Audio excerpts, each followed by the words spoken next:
Chapter 131. Alex was oblivious to everything that's happening outside the trial tower. When he entered the trial tower, just like before, Alex once again saw the giant stone monument. There are hundreds of names written on the stone. Those names are the top 1000 among all those who went through the Tier 2 advancement trial in the trial tower in the whole alter dimension. That's why, once your name is placed there, even if it's the very last place which is the 1000th place, it is still something that you can brag about in your whole life. Anyway, Alex looked at the names at the bottom for a while before looking at the one on the very top. Geronimo Gonzaga. Written at the very top with first beside it is the name Geronimo Gonzaga. Alex hasn't heard that name before, which is natural since he didn't really get that much information about the history and such of Alter Dimension. He hasn't even been to the library when originally he planned to go into one. Anyway, after staring at that name for a while, Alex looked away and continued moving inside the tower. A couple of seconds later, Alex arrived in a corridor with doors numbering from 1 to 10. Alex observed for a while and noticed something immediately. Starting from 1, the color of the door is white. But as the number goes higher, the color of the door starts to get tainted. And at the very last door, number 10, it has turned black. Not just a normal black. It's like the black that signifies emptiness of the world and almost like the abyss that will swallow you whole if you look at it too much.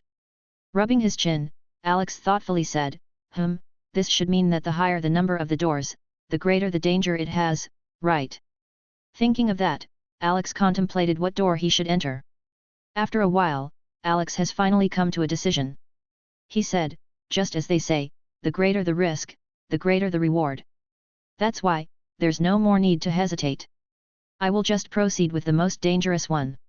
Saying that, Alex walked in front of door number 10. Taking a deep breath, Alex twisted the knob and entered the door. Bright light welcomed Alex the moment he opened the door. It was too bright that he had to close his eyes while shielding it with his hands from the light. After a while, Alex felt that his eyes had finally adjusted to the light and he slowly opened them up. Once he saw where he was, Alex's eyes widened and involuntarily exclaimed, "Whoa, this is an island in the sky." Alex saw clouds around him, just within arm's reach. Then not far away, he saw a huge chunk of land floating in the sky. That's what made Alex realize the place that he is in. A floating island. On the island where it is located, there are a lot of trees that look very vibrant with their bright green color. You can also see many fruits hanging on the trees as if waiting to be picked by someone. Behind the forest, Alex can also see a very tall mountain with someone shiny at the top. But because of the distance, Alex can't see what it is. On another part of the island, Alex saw the ruins of an old civilization based on the infrastructure designs. Oh, wait. Everything here in Alter Dimension actually has that kind of design. Alex muttered. Anyway, Alex looked here and there and discovered a few more things. After a while, Alex took a deep breath and said, "Good. Now that I've got the grasp of this place, it's time to start this trial." Alex took a step forward and a system notification from the trial tower appeared in front of his eyes. Welcome to the trial tower. You're now about to start the Tier 2 advancement trial with a level 10 difficulty. To complete the trial, kill 1000 3-star boss monsters and 5 2-star legendary monsters within the next 24 hours. Failure to complete the trial will result in TB player getting stuck inside the trial tower without a chance to escape. Good luck, player. Alex read the messages from the trial tower and frowned. What? If I don't complete this, I will get stuck here forever. Alex felt incredulous after learning this. Is this part of the reason why this is the hardest difficulty? Scratching his head, Alex's frown just got more pronounced. But after thinking about it, Alex just let out a sigh. Well, I can do nothing about it anymore since I'm here now. The only course of action I can take is complete the mission. Saying that, Alex started looking around.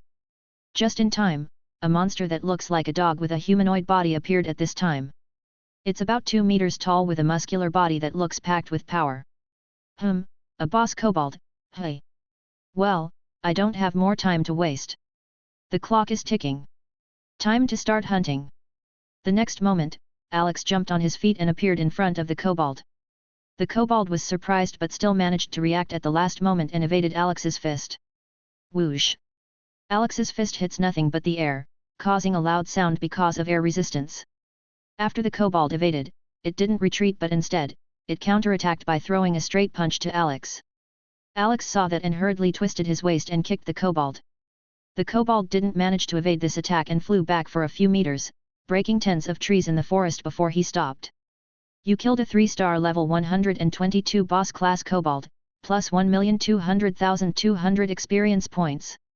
After seeing the kill notification, Alex didn't feel anything. He walked towards the location where the kobold landed, expecting that the loot had already appeared. But when he got there, he was surprised to see that there were no loot drops and the body of the kobold was still there.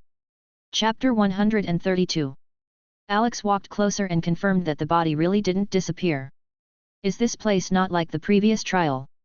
Thinking of that, Alex touched the kobold before using sacrifice on it. You sacrificed a 3-star kobold, plus 50 free attribute points. When Alex saw that sacrifice successfully worked, he's finally sure that this place is really not like the previous trial that is similar to dungeons. This place probably also simulates the wild instead of a dungeon. Realizing that, a strange light flashes through Alex's eyes. With a smile, Alex said, "It seems like this quest will be easier than I expected." After that, Alex hurriedly left that place and started looking around for more monsters.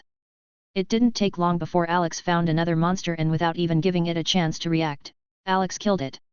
Just like what he did to the kobold, Alex used sacrifice on the dead monster's body and got 50 more attribute points. The smile on Alex's face just got thicker. For a couple of hours, Alex just hunted monsters all over the Sky Island. 3 hours later, Alex finally decided to take a rest. Wiping the sweat on his forehead, Alex said, "Fighting monsters non-stop for 3 hours is still a bit tiring for me, I guess." In the past 3 hours, Alex hunted a total of 274 3-star monsters. Such a feat is worthy of praise since only high-ranking people could probably do that. As for someone like Alex who's only at level 50, tier 1, but can already kill 3-star boss monsters on his own, well, let's just say that that's probably an impossibility if it's not Alex. Anyway, thanks to hunting that many monsters, Alex also got a total of 13,700 free attribute points. To this, Alex of course felt euphoric. Alex has even started feeling addicted to earning stat points now by using sacrifice because it's too easy to become strong with this overpowered skill. By the way, Alex has also already distributed some of the attribute points to his stats to speed up his hunting. Because of that, Alex just one-hit most of the monsters that he met, making killing 274 monsters in just 3 hours possible. Sitting on a random big rock, Alex took out a bottle of water from his inventory and started drinking it. Gulp. Gulp. Gulp. Puh. Now I feel more alive after satisfying my thirst. Alex leaned back, used his hands to support his body and looked up. I wonder if there is nighttime here. It's been 3 hours but the sky and the surroundings haven't even changed. I guess I'll just have to wait more to see how it goes. Saying that, Alex rested for a while before getting back to hunting. An hour into his second round of hunting, Alex has already hunted 116 3-star monsters. You can clearly see that his speed is growing faster than before the more monsters he killed. Alex just killed a wandering 3-star white tiger at this time with a single chop of a knife. It is the same knife that Alex used when he was in the underwater secret realm. This is because Alex realized that using his fist is just too inefficient compared to using a weapon. Plus, with a sharp weapon, he can kill more quietly without attracting other monsters. After killing the white tiger, Alex looked at the knife and said, "I feel like you're becoming sharper, or is it just an illusion?" The knife started vibrating excitedly in response. This confirms one of Alex's thoughts. Are you also becoming stronger because of the blood of the monsters we have killed? The knife once again vibrated to confirm Alex's guess. Seeing that, a big smile can't help but creep up to Alex's face. I knew it, you're really an awesome knife. After a short pause, he followed, after we get back from this trial, I will make sure to research more about you. I'm also very curious why a weapon like you has such a consciousness. After saying that, Alex was about to start looking for the next monster. But suddenly, a piercing cry resounded throughout the sky. Screech! Along with it, Alex saw a humongous figure flying in the sky, flapping its wings. When Alex saw that figure, his pupil shrank. A dragon! Hurriedly, Alex hid himself to avoid being noticed by the dragon. At the same time, Alex used Inspect on the dragon. Fire Dragon! Legendary Class! Level 135, 3-star. Strength, 12,157 constitution, 13,023 agility, 10,501 intelligence, 11,210 fire, 13,722. When Alex saw the stats of the dragon, he's shocked. How can it be that high? Compared to a boss class, the stats of a legendary class is overwhelmingly high. It surprised Alex just how high a legendary class stats can be. Right now, Alex's stats aren't on that level yet. If a fight between him and that monster occurs, Alex doesn't have the confidence that he will come out on top in the end. That's why Alex tried his best to hide himself from the dragon, using stealth and firing up concealment as much as he can. As Alex is observing the dragon, it let out another ear-piercing cry in the sky. Skreek. After that, the dragon finally left the area. Seeing that the dragon was gone, Alex came out of his hiding and looked in the direction where it flew with a serious face. Looks like I'll have to increase my stats as much as possible before fighting against those legendary class monsters. Alex knows that as he is now, if he recklessly tries to hunt a legendary class, even if he doesn't die, there's a high chance that he'll get stuck in this place forever. Because if he can't complete the trial, he will have to stay here forever. Thinking of such things, Alex turned around to continue his hunt. But this time, Alex tried to stay quiet as much as possible. Using stealth and concealment when he's hunting made Alex like an assassin in the dark. He doesn't want to attract the attention of another legendary while he isn't ready yet. Chapter 133. While Alex is busy hunting inside the trial tower, a lot of things are already happening outside. Especially on Earth, things are starting to go crazy. That is because the government has just released an official statement regarding the events that occurred at the amusement park the other day. And on that statement, a few things that were hidden in the dark were revealed by the government. And that is the altered dimension. Social media. At this time, the internet is already on fire because of the information from the government. Under the post of the national television's social media account, countless people have already commented, expressing their shock and other emotions. USCR0101, what the hell? Did the government really say that? Prettyboy11, guys, it's not April Fool's Day, right? Delu, yes. I knew it. I knew that this world wasn't simple. It was because of this, blah blah. Real man zero, I can't believe it. I actually thought that video was only edited. I didn't expect that there are really monsters in this world, or the other world. Various public figures such as actors and actresses have also come out on social media to express their surprise. No one was safe from the bomb of information that the government suddenly threw at this time. After a while, a certain question started echoing all over the internet. So, since the government knows about this place called Altered Dimension, they should have been there before, right? Then, I want to know, how can we also enter the Altered Dimension? Once that question was dropped, more and more people started looking for the answer. At the presidential palace, it can be seen that people here are very busy at this moment.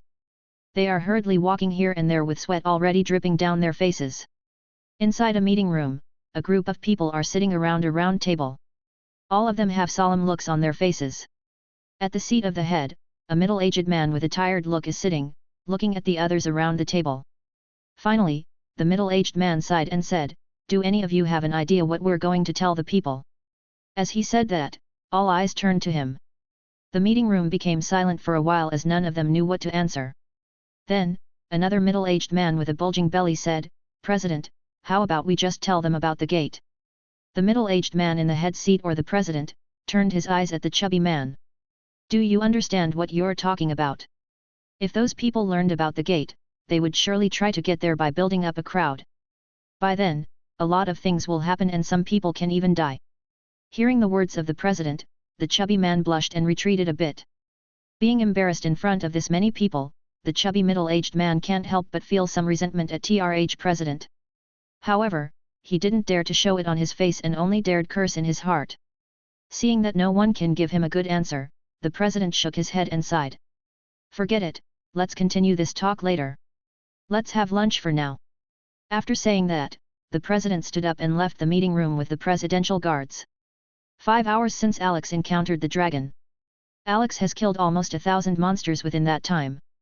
To be precise, 947 monsters were killed by Alex in just 5 hours. This means, Alex has already achieved one of the target goals of his trial, which is to kill 1000 3-star monsters.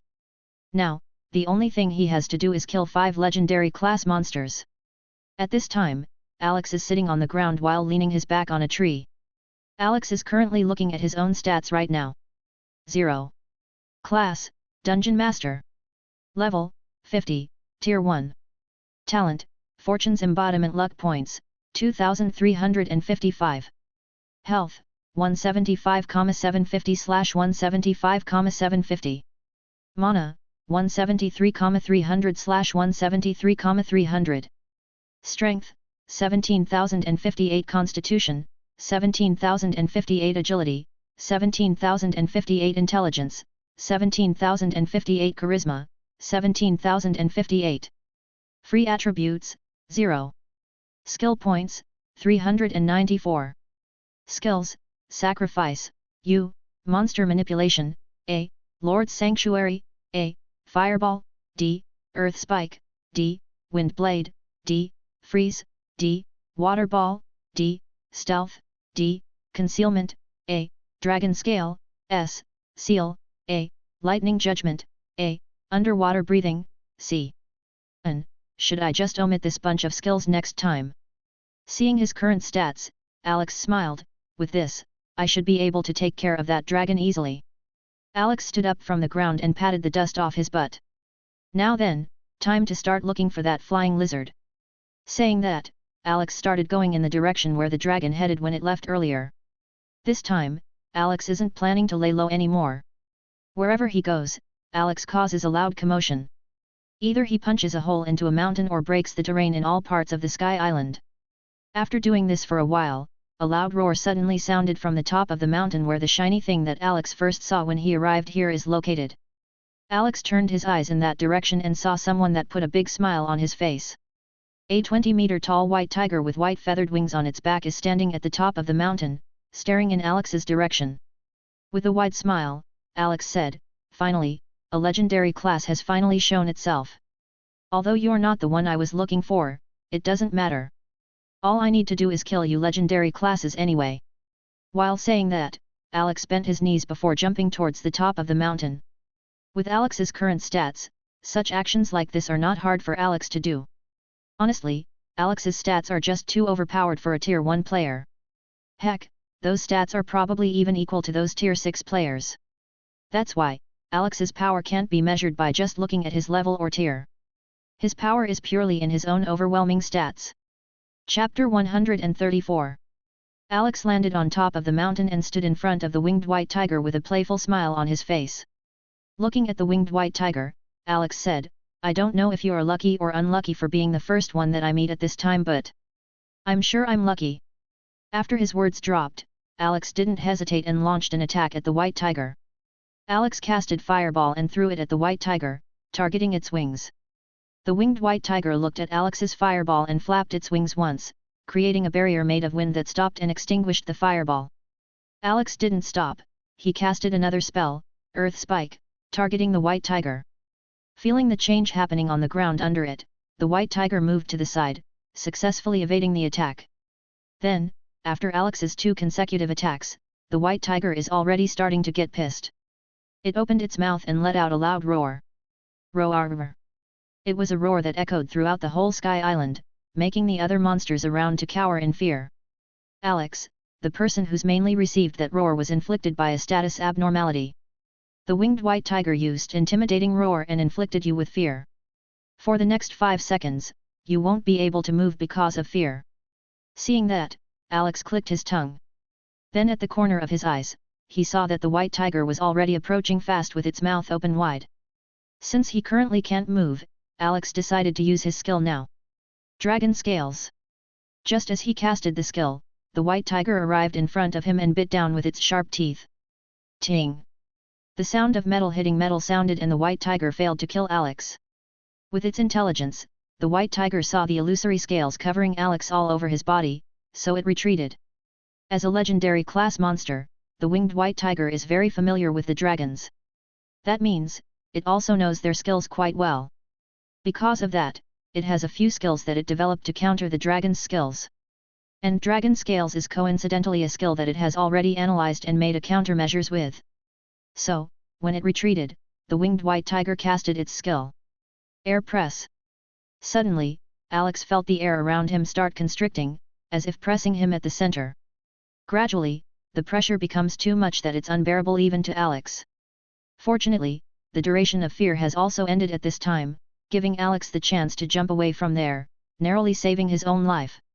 At the same time, Alex has also realized that the skill that he thought can bring him absolute defense isn't really that absolute. I should still watch out next time when I use this skill. Alex muttered. Of course, the winged white tiger won't give up just like that. It tried to use air press on Alex again but failed because Alex just jumped away every time he felt the air pressing onto him.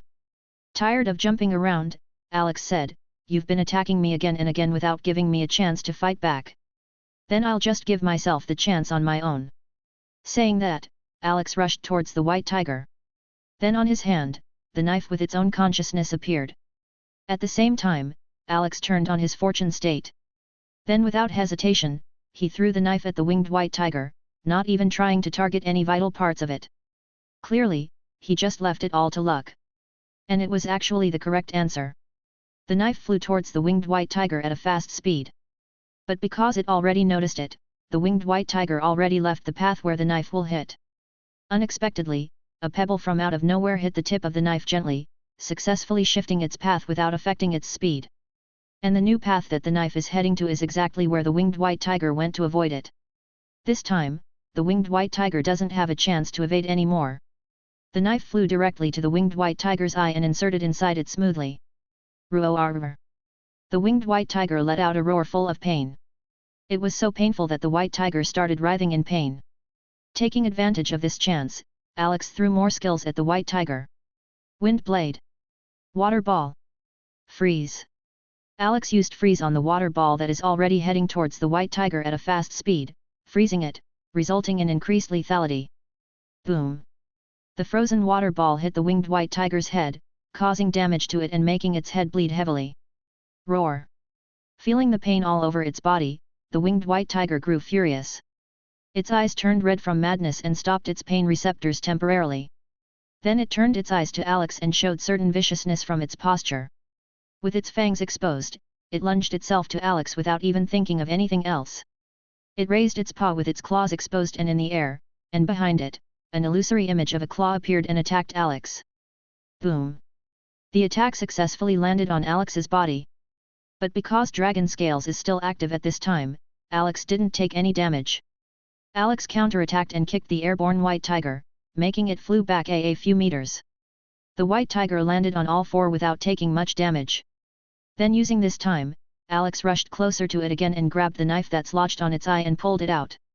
Blood spurted out of its eye, dyeing the ground with red blood. Even though its pain receptors has already been temporarily stopped by it, the winged white tiger still can't help but feel some pain from that. Roar! It waved around its head while at the same time, trying to hit Alex. Instead of retreating, Alex remained in place and flipping the knife, he slashed it at the neck of the winged white tiger. PSSH. Chapter 135. Blood spurted out of the throat that Alex slit. PSSH. The winged white tiger gave Alex one final look with resentment before it dropped down on the ground, dead. You killed a legendary class 3-star level 117 winged white tiger, plus 1,100,700. With the kill notification, Alex turned off fortune and sat down on the ground. Sighing, Alex said, "Phew, I thought it would be an easy fight since I have higher stats, but I guess I'm still not that good with fighting." Most of the time, Alex just smoothly kills his opponent by overpowering them with his stats. That's why, he honestly doesn't have much experience when it comes to fighting. Staring at the blue sky, Alex said, "Maybe it's about time I learn some proper fighting skills." After some moment of contemplation, Alex stood up and approached the white tiger's dead body. Looking at it, Alex said, "You were quite tough and also very intelligent. Unfortunately, you met me." After saying that, Alex touched and casted sacrifice. Ding! You sacrificed a 3-star legendary winged white tiger, plus 250 free attribute points. Seeing the notification from the system, Alex paused. 250. Alex took a second look at it and confirmed that he didn't see wrong. It's really 250. So if it's a legendary class monster, it gives 5 times more attribute points when I sacrifice it. Knowing that, Alex became more keen on hunting those legendary monsters. After resting for a while, Alex stood up and continued looking for another legendary class monster. Alex went all around the sky island he's located, but in the end, he didn't find any more legendary class monsters. At this point, Alex has been inside the trial tower for more than 14 hours. That means, he only has 10 hours remaining to complete the trial. Scratching his head, Alex looked around with a frown. Tisk, where the hell are those monsters? I don't have time to play hide and seek with them. Saying that, Alex finally made a decision. I guess there's no other choice. I didn't want to waste my luck points for this, but I really need to finish the trial immediately. With that said, Alex reluctantly activated Fortune once again. Now then, let's continue the search again. This time, Alex decided to go towards another sky island. While he was looking around earlier, Alex actually noticed that there's a sky island that isn't that far from the one he's on the other side of the forest. By Alex's estimate, he can cross there just by jumping with his full power. That's why Alex decided to go there this time. Since every second that passed his luck points decreased, Alex didn't waste time and hurriedly went towards the other side of the forest. Once Alex arrived at the back of the forest, he saw the edge of the sky island he was in. Then about 2 to 3 kilometers away, another sky island is just casually floating there. That island's terrain is much different from the current one. While this one is more on forest and greenery, the other island is more of a desert. From where Alex is standing, all that he can see on the other island is sand, sand, and sand. Just like an endless sea of sand. Anyway, it doesn't matter to Alex. Right now, all he wants to do is find those legendary monsters and kill them fast. That way, he can finally leave this place. I hope I can find a legendary monster there. Alex bent his legs and bursts out with all his strength. Alex launched himself in the air, and soon left the sky island. If Alex falls at this time, there's no ground that will catch him and he'll probably die or something. Anyway, Alex put all his focus on his movements to avoid making any mistakes. After a while, his momentum started decreasing and he started falling down. At this point, Alex is already above the desert sky island, so he doesn't have any problem. Boom! When he finally landed, it caused a loud explosion. The sand flew all over the place, making the place where he landed not visible for a moment. After all the sand and dust settled down, Alex took a moment to look at his surroundings. But in the end, since everything is just sand, he can't really tell anything apart.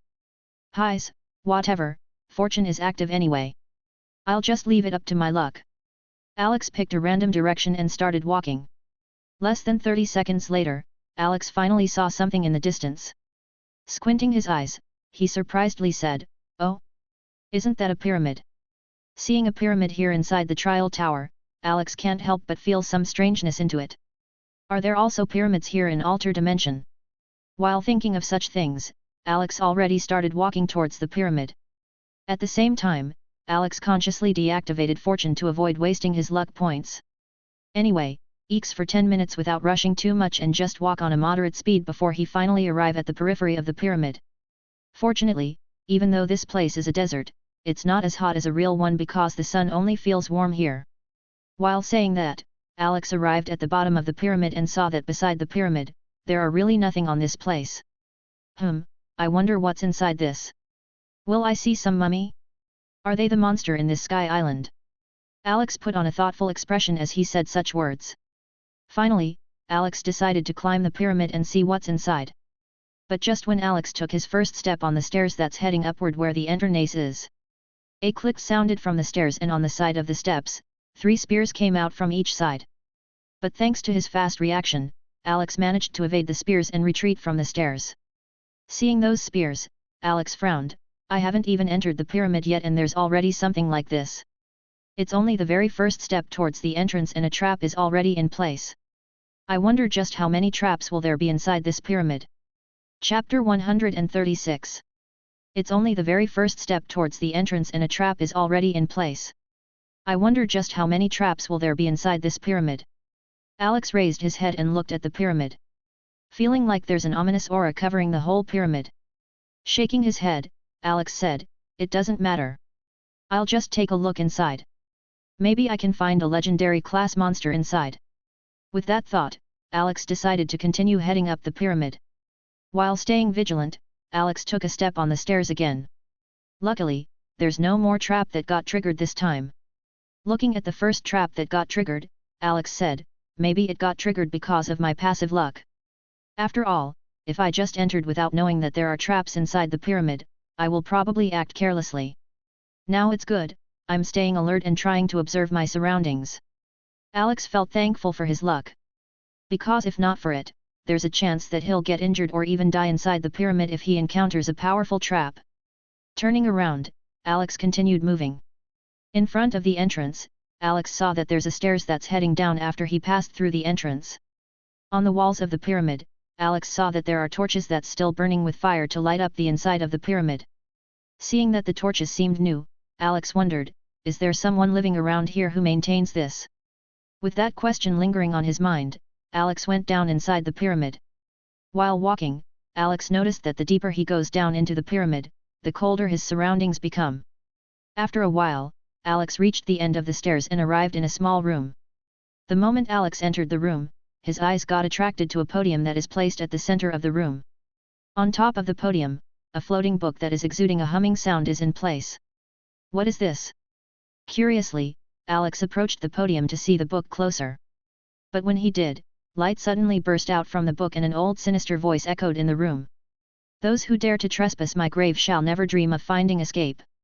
Suddenly, the light from the book turned black as if it was contaminated by something. Then when that black light shone in the room, the walls, the ground, the ceiling, and even the podium, everything got dyed black. Alex became alert after seeing all this. He prepared himself to fight, but after waiting for a minute, nothing happened beside that the surroundings walls are now as black as ink. Seeing that, Alex relaxed a little. Then looking at the book or maybe tome that has now become just a black book, Alex frowned. That voice from earlier. Was it from the owner of this pyramid? Is someone really buried here? Thinking of that, Alex hesitated whether to continue exploring or not. Shaking his head, he said, since I'm already here, I should take a look at what this place is like. But then, Alex remembered the words of the voice just now and frowned. I wonder what that voice means. Is he being for real? Maybe I'm already trapped here with no way out. Thinking of that, Alex's eyes changed. He hurriedly looked behind and saw that the entrance to the pyramid had indeed disappeared. Alex's face immediately became unsightly. What the hell? How am I going to finish my trial like this? Massaging his aching forehead, Alex sighed. Then after thinking for a bit, he said, no, maybe I can find the one who locked me here in the pyramid. Then I can just go and beat him up to open up the way again. After coming up with a way to resolve his troubles, Alex calmed himself. No time to waste, I should hurry up and find that bastard. In the room, there are 3 more paths that lead to an unknown destination. One in front, and one each on his left and right. Since Alex is in a rush, he turned on fortune and took a gold coin from his inventory. So, I'll decide where to go with this coin. If it landed on head, I'll go to the left, if it landed on tails, I'll go to the path in front. Alex thought for a bit as to how he should proceed with the other path and said. Then if in between and make the coin stand, I will go to the right. After saying that, Alex didn't hesitate and threw the coin. The coin rotated a couple of times in mid-air before it landed on the ground. Cling clang. The coin rolled for a while before finally, it stopped. Seeing the coin, Alex nodded, okay, it's decided. I'll go the right path. The coin that Alex threw actually stood up and was neither heads nor tails. This kind of thing can only be possible with the help of luck. Anyway, Alex picked up the coin and started moving to the right path. At the same time, Alex didn't forget to turn off fortune. Alex walked for a while and for 30 minutes, all he saw was just the wall and a few torches that barely lit up the dark inside of the pyramid. By the way, while walking, Alex noticed that the walls outside the room he came from weren't contaminated or had become black. Alex is still wondering why it is like that. Anyway, after another 30 minutes more of just walking, Alex finally saw something different. A wide room that is adorned with unknown inscriptions and an altar that seems to be for worshipping some gods. On the walls, Alex also saw some drawings that depict people worshipping a giant crow with a crown. Which is also the reason why Alex can easily guess that the altar is used for worship. Alex looked around the room for a while trying to find something. After a while, Alex finally discovered something. Chapter 137. Alex walked past the altar and stood in front of the wall behind the altar with a thoughtful look. One of the bricks on this wall looks a little unusual compared to the others. Walking closer to the said brick, Alex frowned. It really looks more worn out compared to the bricks around it. It's almost as if it's been touched too frequently for some reason. With that thought, Alex felt like he grasped what's happening. Raising his hand, Alex slowly moved it closer to the wall. Then when he touched the brick, Alex's eyes lit up and he pushed it. Click! The sound of gears turning suddenly sounded behind the wall as if some mechanism had just been triggered. Then a sudden sound suddenly sounded from behind Alex and he hurriedly looked behind him. Alex's sight immediately got fixed at the altar not far away from him. The mechanism that has just been triggered by Alex seems to be related to the altar. Because at this time, through some mechanism, the altar is being pulled down under the floor. Soon, the altar has totally disappeared and what's left is just a hole on the ground that leads into the unknown. Alex looked around to see if there's anything else that he should look out for in the room. After making sure that there's nothing else, Alex slowly and vigilantly approached the hole. Peeking at it, Alex saw that it was actually a tunnel heading towards somewhere behind the wall that Alex just touched. A tunnel? I hope there's nothing that'll act like a jump scare here. Alex said. Unlike the walls here in the pyramid that have torches, the tunnel is so dark because there's nothing like that. After thinking for a while, Alex reluctantly jumped into the hole. I should proceed slowly. I won't see if there's danger around since it's this dark. Slowly, Alex took his first step into the darkness, staying alert for anything that could happen. For 10 minutes, Alex just walked in the dark without encountering anything. Fortunately, the path is just a straight one so Alex didn't have any problem regarding that. Finally, after a full 10 minutes of walking in the dark that Alex felt like he's about to go crazy with, light appeared ahead. Alex immediately became excited seeing that light. It's like the light of salvation to Alex who's been bathed with darkness for a long 10 minutes, long time. Anyway, Alex hurried over towards the light with a smile on his face, just wanting to leave this dark unknown tunnel. But when he reached the end of the tunnel, Alex's smile immediately dropped. Because at the end of the dark tunnel is a wide spacious room that has nothing inside beside a huge monster. The monster looks just like a giant lion.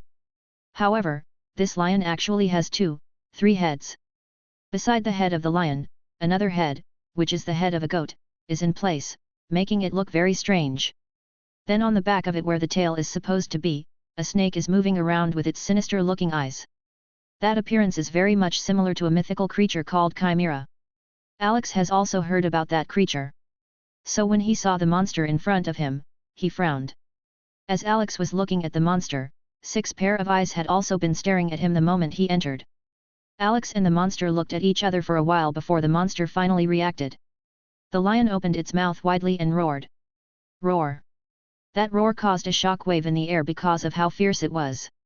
Alex felt the place that he's standing on become unsteady because of the shock brought by the roar. It was like an earthquake had just occurred. That roar brought Alex back to reality. Immediately, Alex took out the knife from his inventory and assumed a fighting stance. At the same time, Alex didn't forget to use inspect on this bizarre-looking monster. Chimera. Legendary class. Level 133, 3-star.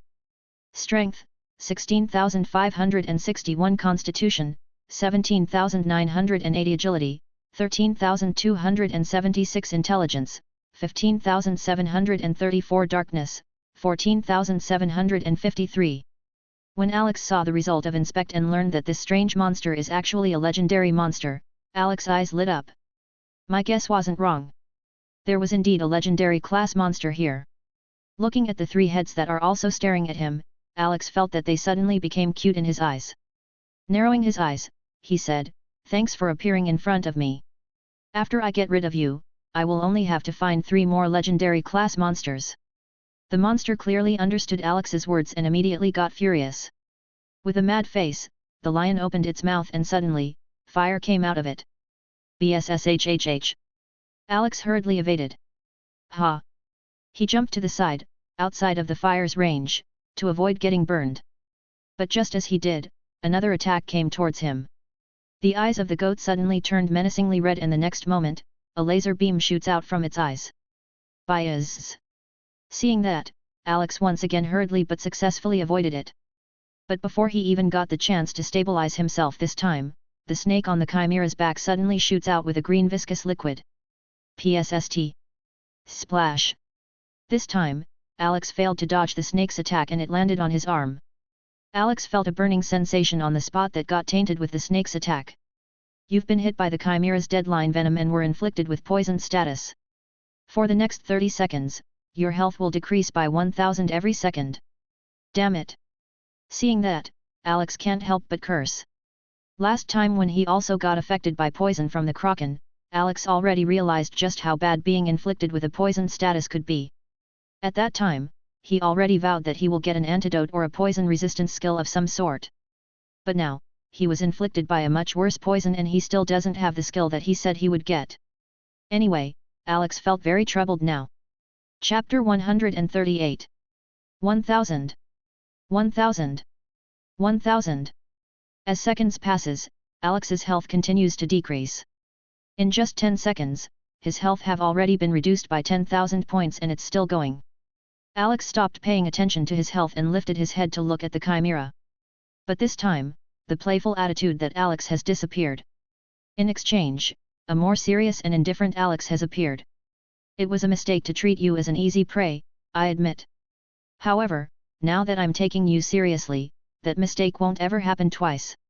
After saying that, Alex disappeared from where he was standing. Then the next moment, another shockwave spread around the room. At the center of the shockwave, Alex, who appeared at an unknown time, and Chimera that's feeling mad have their fist/paw against each other. It was the collision of their attacks that actually caused that very shockwave. On that collision, Alex managed to overpower the Chimera, making it slide by tens of meters back. But that wasn't enough, Alex once again charged towards the Chimera. Seeing this, the Chimera tried to stop him by attacking him. The snake on the back spitted out a rain of venom from its mouth, all targeting Alex. But using his high agility, Alex smoothly avoided those venoms, and while there are some that he can't dodge, Alex smartly used some useless items from his inventory as a disposable shield. With that, Alex managed to get close to the Chimera once again. Readying his knife, Alex started staring at the lion's neck, obviously targeting it. Then when Alex tried to slash down its neck, the lion moved its head away. This caused Alex's attack to slip and instead, fall onto the Chimera's body, resulting in a big slash wound. Sheeek! Murh! Roar! The three heads let out a painful cry at the same time. While they are in disarray, Alex decided to use a skill to attack. Earth Spike! Suddenly, a big spear-like rock protruded on the ground under the Chimera. PHHSSK! The Chimera didn't expect the Earth Spike and was hit by it, creating a hole on its stomach where blood pours out heavily. The blood of the Chimera drips down on the ground, dyeing it red with the Chimera's dying blood. At this point, the Chimera is already feeling weak because of the wounds that Alex inflicted to it.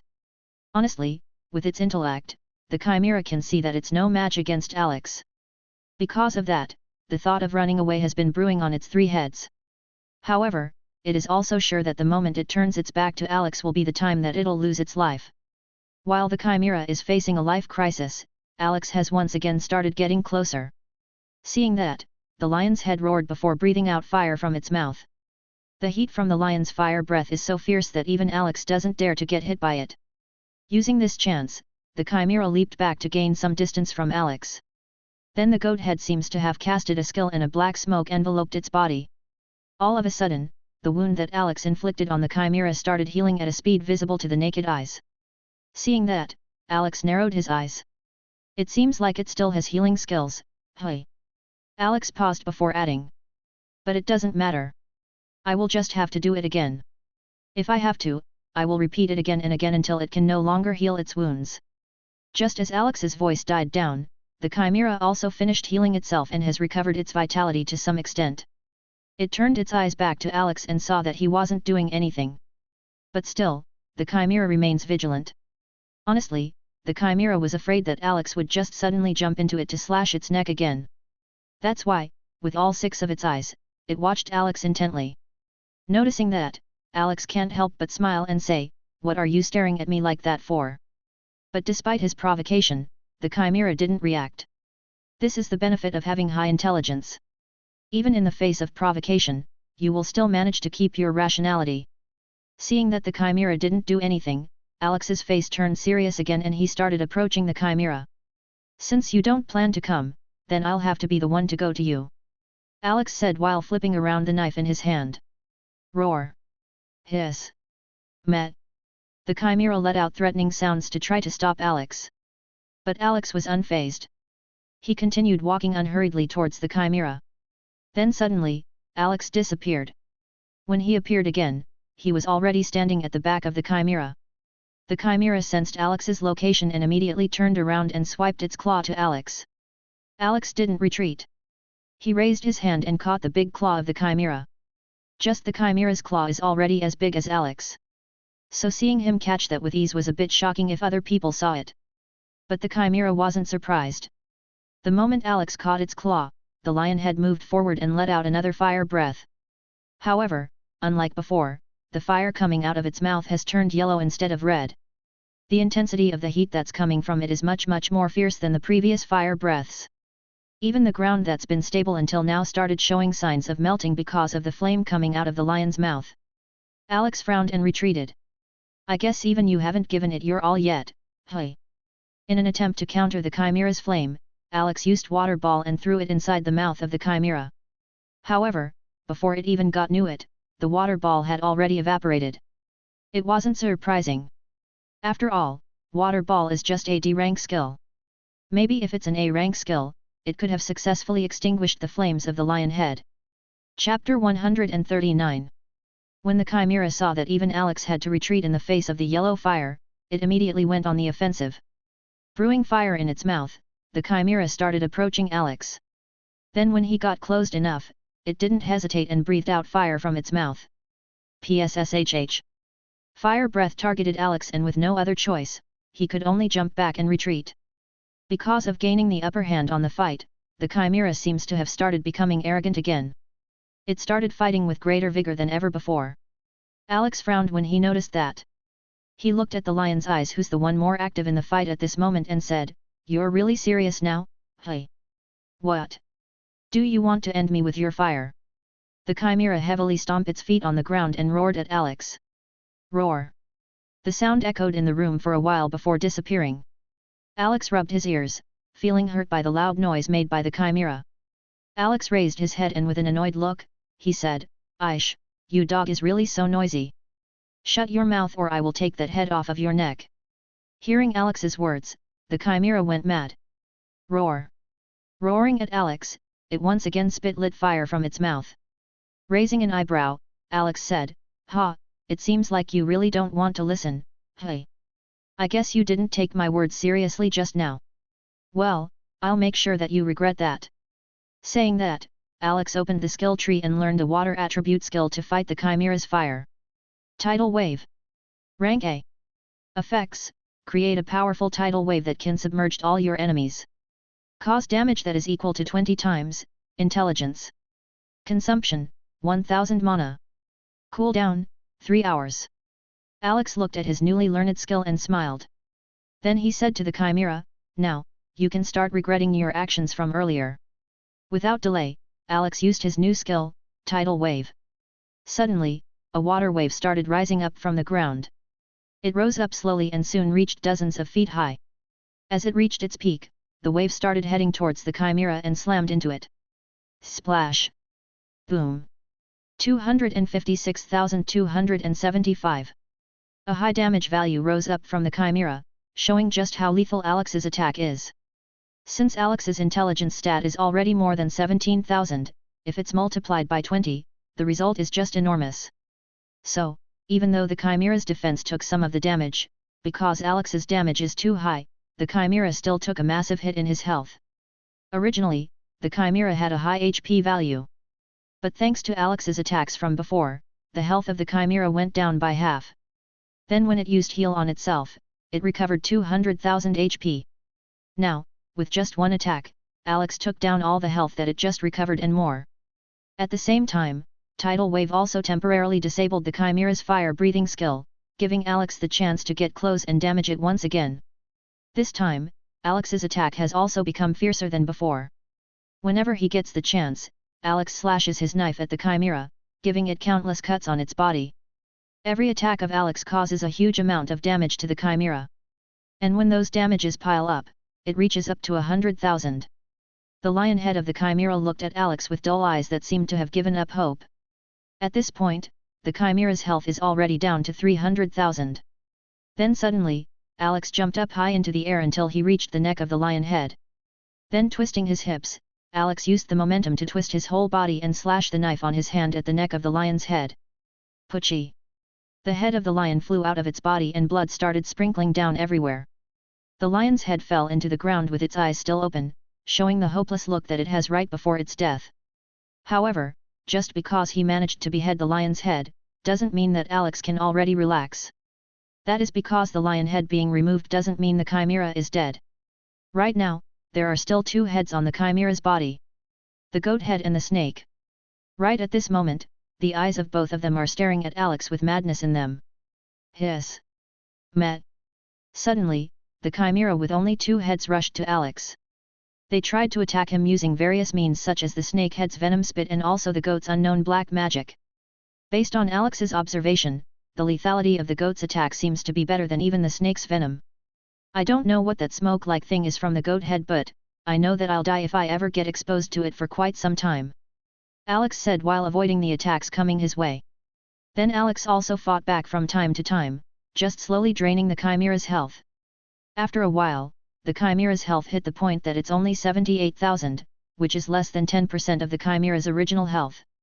At this time, Alex noticed that the goat head has started healing itself once again. So, Alex's eyes changed and said, "You're being too much. You're even planning to heal yourself again. Well, I won't let you have your way though." Alex bursts out with power on his feet and rushed towards the goat head of the chimera.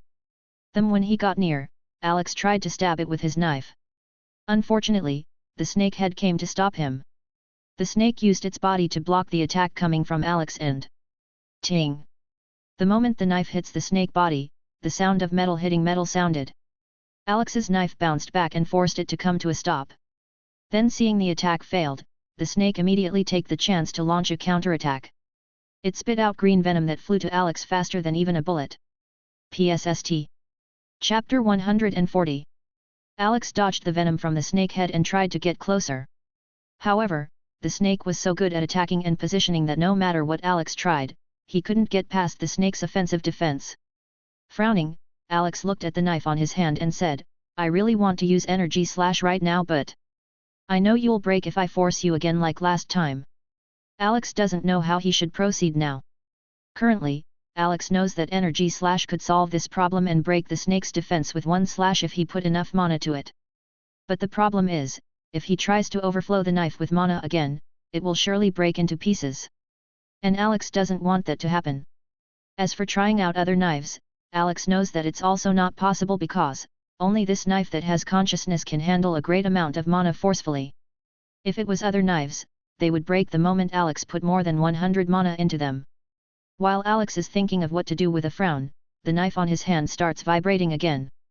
Even though the knife doesn't have a mouth to let it speak, Alex felt like he understood what the knife wanted to express. Worriedly, Alex said, "You want me to just go with it? But you will break if I do that." The knife vibrated gently this time as if to tell Alex to trust it. Alex frowned and thought about it for a moment. Then as if he resolved himself, Alex said, "Okay, fine. Then we'll go with it. But I'm telling you. Don't you dare break on me." The knife vibrated again, but this time, with a hint of excitement on it. Alex was confused by this but chose to ignore it. Getting into stance, Alex started charging the knife with mana through the energy slash skill. The knife started glowing brighter as more mana got injected to it. Then after a while, just as Alex expected, it started getting hard to put more mana into the knife. At the same time, the knife started trembling hard. But instead of feeling fear, the knife started expressing more excitement. Soon, the amount of mana injected on the knife reached 10,000. Last time, Alex only managed to inject 1,000 at maximum, but now it increased to 10 times of that. This is all thanks to absorbing the blood of the enemies that Alex killed in the secret realm and while he is in this trial. Anyway, Alex concentrated as he tried to inject more mana to the knife. Then when Alex felt like it reached the limit, a glint flashed in his eyes and he disappeared in the place he's standing. And the next moment, he is already standing behind the chimera. After a few seconds passed, a thin white crescent energy flashed through the chimera. Suddenly, the body of the chimera got cut into two horizontally.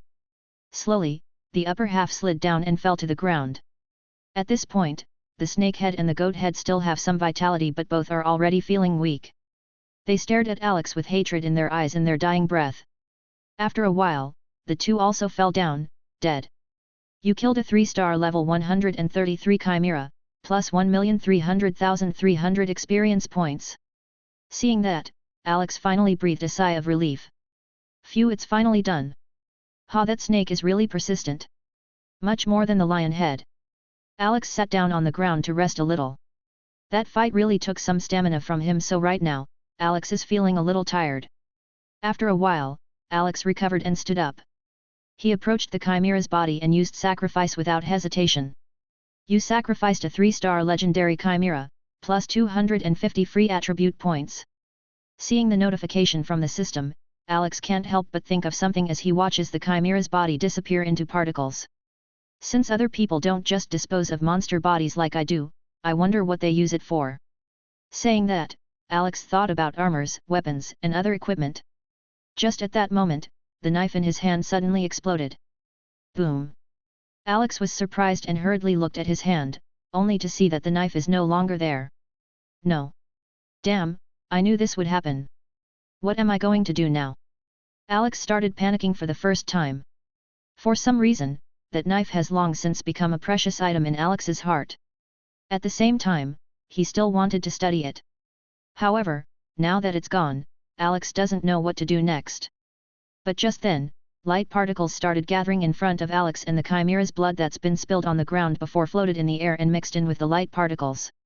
Alex looked at it and muttered, "What the hell is happening now?" Gradually, the chimera's blood and the light particle blended together, making the light particles also red. Now, the red light started glowing brighter and brighter until finally, Alex can no longer watch it, so he has to close his eyes. After a while, the bright light subsided and Alex slowly opened his eyes. When he did, Alex can't help but let out a voice of admiration. Wow, this is beautiful. At this time, the blended chimera's blood and light particles have suddenly become a blood-red knife with wonderful lines on it. And just by looking at it, Alex can see the danger and sharpness that the blade of the knife holds. Alex seems to have become fascinated with the knife and slowly started approaching it. Stretching out his hands, Alex held the knife in his hand. Suddenly, Alex felt a familiar feeling coming from the knife. Alex thought of something and looked at the red knife, unsurely saying, Are you that knife?" The knife that Alex is talking about is of course the knife that just exploded after being overused. As if to confirm his words, the knife started vibrating excitedly. "BZZT, BZZT. Alex's eyes lit up, "It's really you." Chapter 141. It's really you. After a moment of excitement, Alex felt confused and asked, "But, how did you suddenly turn into this?" Then inspiration flashed in his mind and he looked at the knife. "You, don't tell me that you knew this would happen," Alex said in bewilderment. In response, the knife let out a vibration as if to confirm his words. Seeing that, Alex can't help but sigh. "Sigh, you really made me worried, you little. If you knew that you only needed the blood of the chimera to upgrade, then you should have just told me." Saying that, Alex still felt relieved in his heart. Then he eyed the knife again and said, "Well, it's good that you're all right. Plus, you look much better now than before." Alex looked carefully at the knife and thought that it fits his aesthetic. While thinking of such things, Alex turned around and was about to take a careful look into the room he's in next. However, when he turned around, Alex saw someone already standing behind him. Whoa! Alex was surprised and immediately jumped back a few meters away in retreat. After doing that, Alex looked at the one standing behind him and frowned. How did a mummy suddenly appear here? A mummy covered with cloth all over its body has suddenly appeared out of nowhere, making Alex really curious. Just as Alex was looking at it, the mummy suddenly moved and looked at him. Then it spoke, "Human, you are really daring to enter my grave and even kill my familiar. I commend you for doing all that." After saying that, the voice of the mummy suddenly became solemn and continued, "For doing all that, you also should also pay a price. Using your life." The eyes of the mummy glowed red and it stretched out its hand, making the cloth that is covering it suddenly flew to Alex like it was alive. Seeing that, Alex dodged. Seriously looking at the mummy, Alex said, "You're the owner of this pyramid. Then that means you should be the one that trapped me in this place, right?" The mummy watched Alex with glowing red eyes and said, "It's good that I don't have to explain everything to you. Since you dared to enter my pyramid, then you also be prepared to never come out." As the mummy's voice died down, the cloth that's been trying to catch Alex has become more fiercer. While dodging the mummy's attacks, Alex used Inspect on the mummy. King Bronzo. Level 199, Tier 3. Strength, 1131 Constitution, 591 Agility, 772 Intelligence, 3812 Undead, 2004. The first thing that Alex noticed when he used Inspect on the mummy is the tier. Tier? Does that mean this mummy is not a monster but a player? Alex muttered with a heavy frown on his face. After thinking a bit, he shook his head and said, "It doesn't matter. The important thing that I should focus on is that this mummy is really hostile to me. But, funny enough, the stats that he has is actually too low to even fight me." Alex stopped dodging and started charging towards the mummy with a knife in his hand. Then when he got near, Alex stabbed the mummy in the chest, targeting its heart. Putchie. But that didn't go exactly as Alex expected. The mummy was unmoved. Then slowly, the mummy's gaze turned to Alex and it said, "Foolish decision, human." Like a mouth, the cloth covering the mummy opened up and something like a black hole appeared inside the cloth. Then, the cloth wanted to grab Alex and push him into the black hole to swallow him. Luckily, Alex immediately noticed it. He hurriedly pulled out the knife and retreated away from the mummy. Alex frowned and said, "Indeed, that was stupid of me. A mummy can't possibly have a heart, right?" Unexpectedly, the mummy replied with, "That is incorrect, human. Even as a mummy, I still have a heart of my own." Saying that, the mummy opened up the cloth again and this time, Alex noticed a disgustingly black heart beating at the chest of it. Seeing that, Alex said, "Can you not be so disgusting?" Shaking his head, Alex asked, "If that's the case, then how come you're unaffected?" Then just as he finished saying that, Alex thought about the attributes that the mummy has. One of those attributes is one of the most special attributes, undead. When he thought of that, Alex came to a realization. Undead, that means, to kill an undead, it is necessary to use holy energy or... Alex didn't finish his words. He looked at the mummy and smiled. "To stand in front of me with hostility in your heart despite your low attributes, it must be the undead attribute that's giving you confidence, hey? You must have been watching earlier when I was fighting the Chimera and thought that I can't cause any damage to you with my skills." As Alex talked, the mummy looked at him with interest. Listening to what he said, the mummy opened its mouth and said, "That's right, human. I didn't expect you to have the intellect to decipher what this king thought.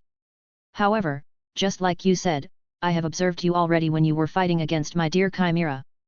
And from the skills that you have shown, none of those can cause any damage to me." The mummy's words made Alex chuckle. Lifting his head, Alex's expression dropped and he looked at the mummy with indifferent eyes, saying, "Just because of that? Who made you think that those are all the skills that I have?" Saying that, Alex stopped talking nonsense. Alex started casting his skill Lightning Judgment and the sound of thunder echoed in this small space. Since this is a confined space, the clouds outside can't help Alex manifest lightning. Instead, Alex's mana started creating a lightning cloud inside the room. As more mana Alex uses into the skill, the bigger the cloud becomes. After a while, lightning started brewing inside the clouds. Boom! Seeing that, the expression of the mummy changed. "Lightning? I was too hasty. I never expected that you actually have a lightning attribute skill, human." After saying that, the mummy turned around and wanted to escape. However, just in time, Lightning Judgment had finished casting and Alex immediately used it to attack the mummy. Lightning Judgment. A deep purple lightning traveled from the clouds to the mummy. Boom! The mummy was accurately hit in the chest, burning it. Argh! The screams of pain of the mummy sounded throughout the room. But that's not the end, another lightning started brewing inside the clouds at this time that could strike the mummy at any moment. Controlling the Lightning Judgment, Alex approached the mummy who's now lying on the ground in pain. With a smile, he said, "You didn't expect this, did you? That was just me giving you a taste of my lightning. It wasn't even the real thing yet. Chuckling, Alex continued, well, I guess you just don't have luck for you to meet me. Anyway, I'll end this now since I still have to hurry up and leave this place. Panic covered the mummy's face as it said, no, wait, please don't K. Boom. Alex didn't even let the mummy finish its words and used lightning judgment to attack it. This time, Alex used the full power of lightning judgment and burned the mummy to ash. After that, the lightning cloud made out of mana dispersed into the air. Alex walked closer to the ashes, which is the only thing that remained after the death of the mummy, saying, well, he died so easily that it feels a bit anticlimactic. Standing up, Alex shook his head and said, anyway, it's good that it ended quickly. At least, now I can leave this place and look for other legendary class monsters outside. Since he has already killed the owner of the pyramid, Alex thought that there's nothing special in this place anymore. That's why, he decided that it's about time he left this dark and gloomy place. At the same time, his time is ticking and he still needs 3 more legendary class monsters to kill to complete the trial. Without further ado, Alex turned around and went back to the path that he took to reach this place. When Alex left, the ashes of the mummy started flying around as if it's been blown by the wind.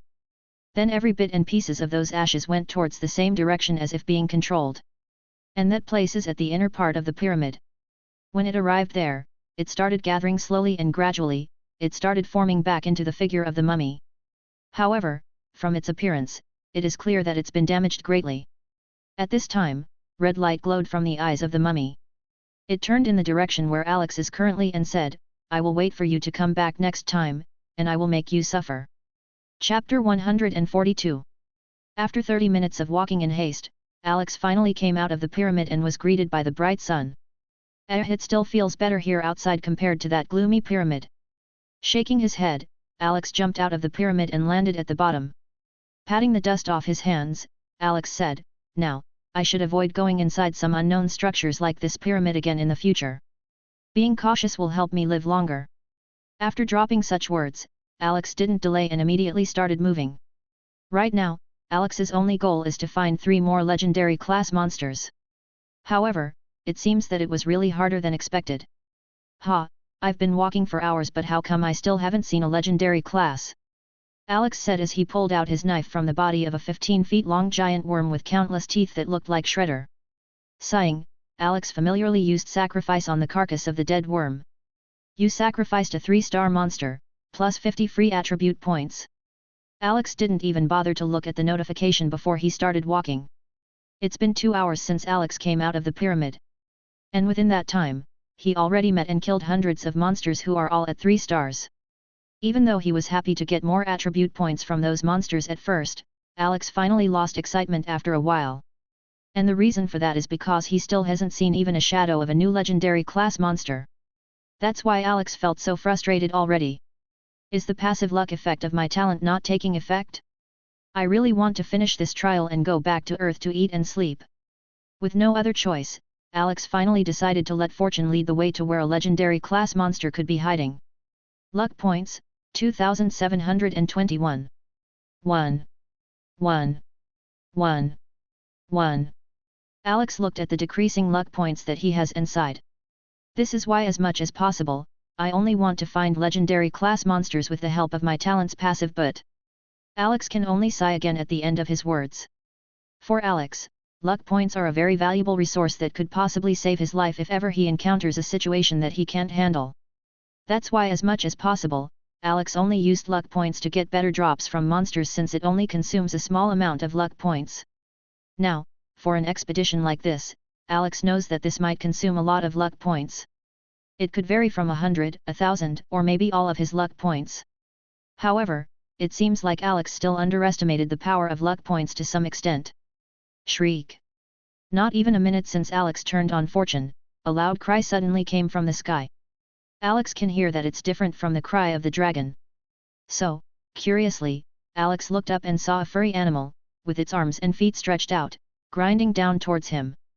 Narrowing his eyes, Alex muttered, "A flying squirrel." That's right, the animal gliding in the sky is actually a brown squirrel. The squirrel glided down and soon landed in front of Alex. Boom! Only then did Alex realize the size of the squirrel. Standing in front of him, a 3 meters tall brown squirrel with 2 sharp teeth sticking out from its mouth stared at him with curious eyes. Tilting its head, the squirrel seems to be wondering about Alex's existence.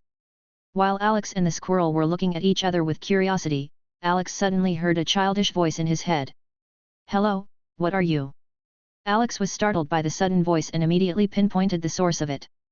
Eyeing the squirrel with greater interest, Alex opened his mouth and said, "Are you the one that just talked to me?" Just as he asked that, the squirrel started looking around and without seeing anyone else, it tilted its head again and said, "Yes, is there anyone else here?" Alex took a moment of pause after confirming that the voice was really coming from the squirrel. Then in his head, Alex can't help but wonder. A monster talking in my head. Is it also a 3-star monster? Raising his head, Alex secretly used Inspect on the squirrel.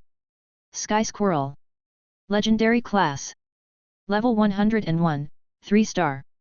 Strength, 9321 Constitution, 8321 Agility, 12022 Intelligence, 10720 Spirit, 12716.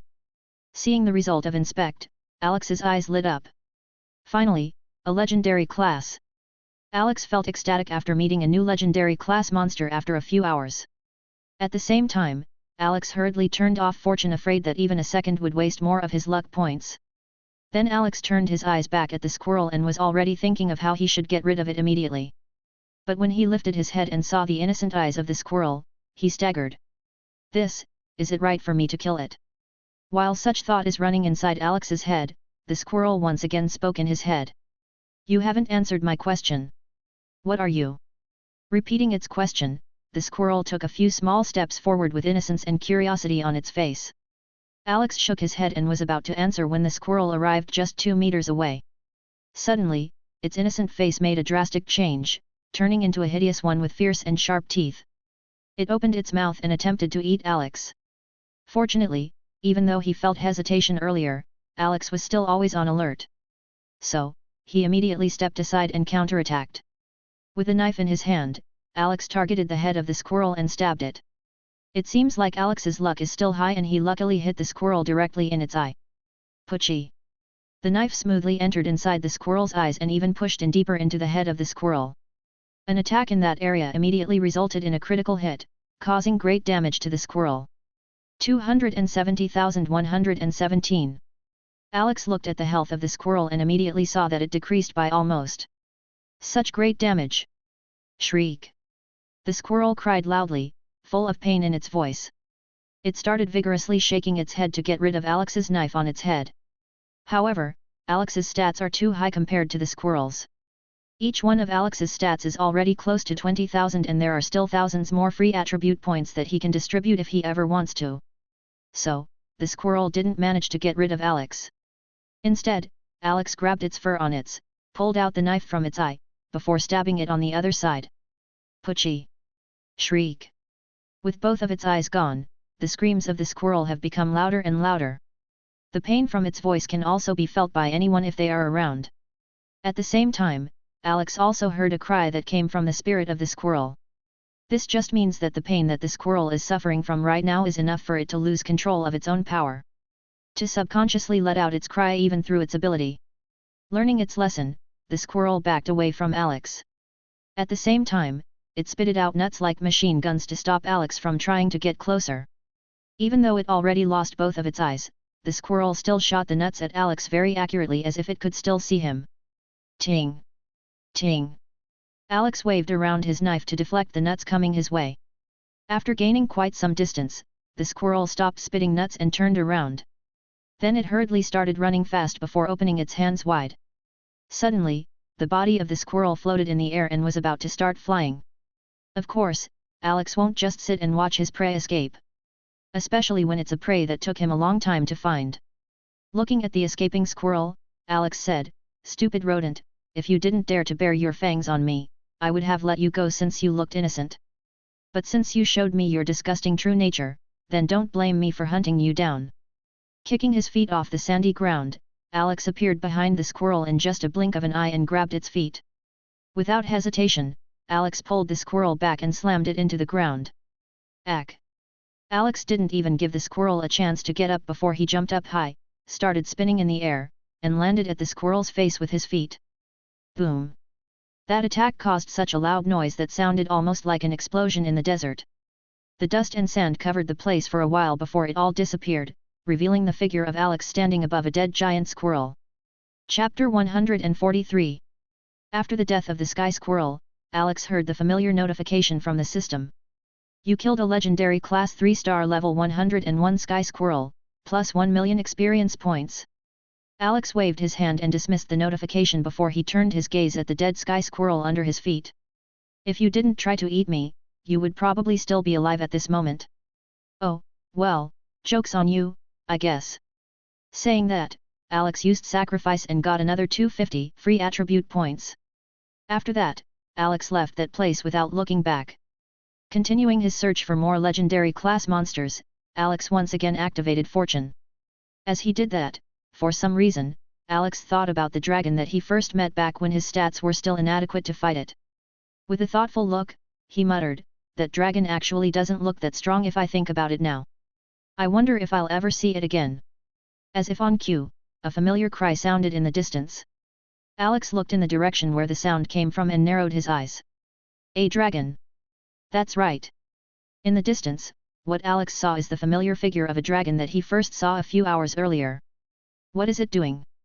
From where he's standing, Alex can see that the dragon seems to be looking at the ground below it with anger. Then suddenly, the dragon breathed fire from its mouth.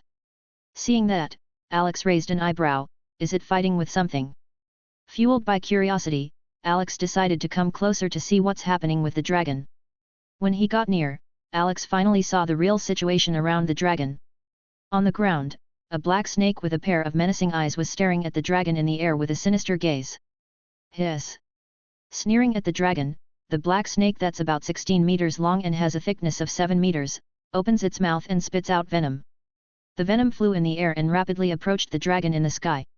Seeing the incoming attack, instead of evading, the dragon opened its mouth and breathed fire on it. PSSSH! Bright red fire with a tinge of blue came out of the dragon's mouth, burning the snake's venom, evaporating it. As the dragon was busy burning the snake's attack, the snake curled around itself and suddenly jumped like a spring. Hiss!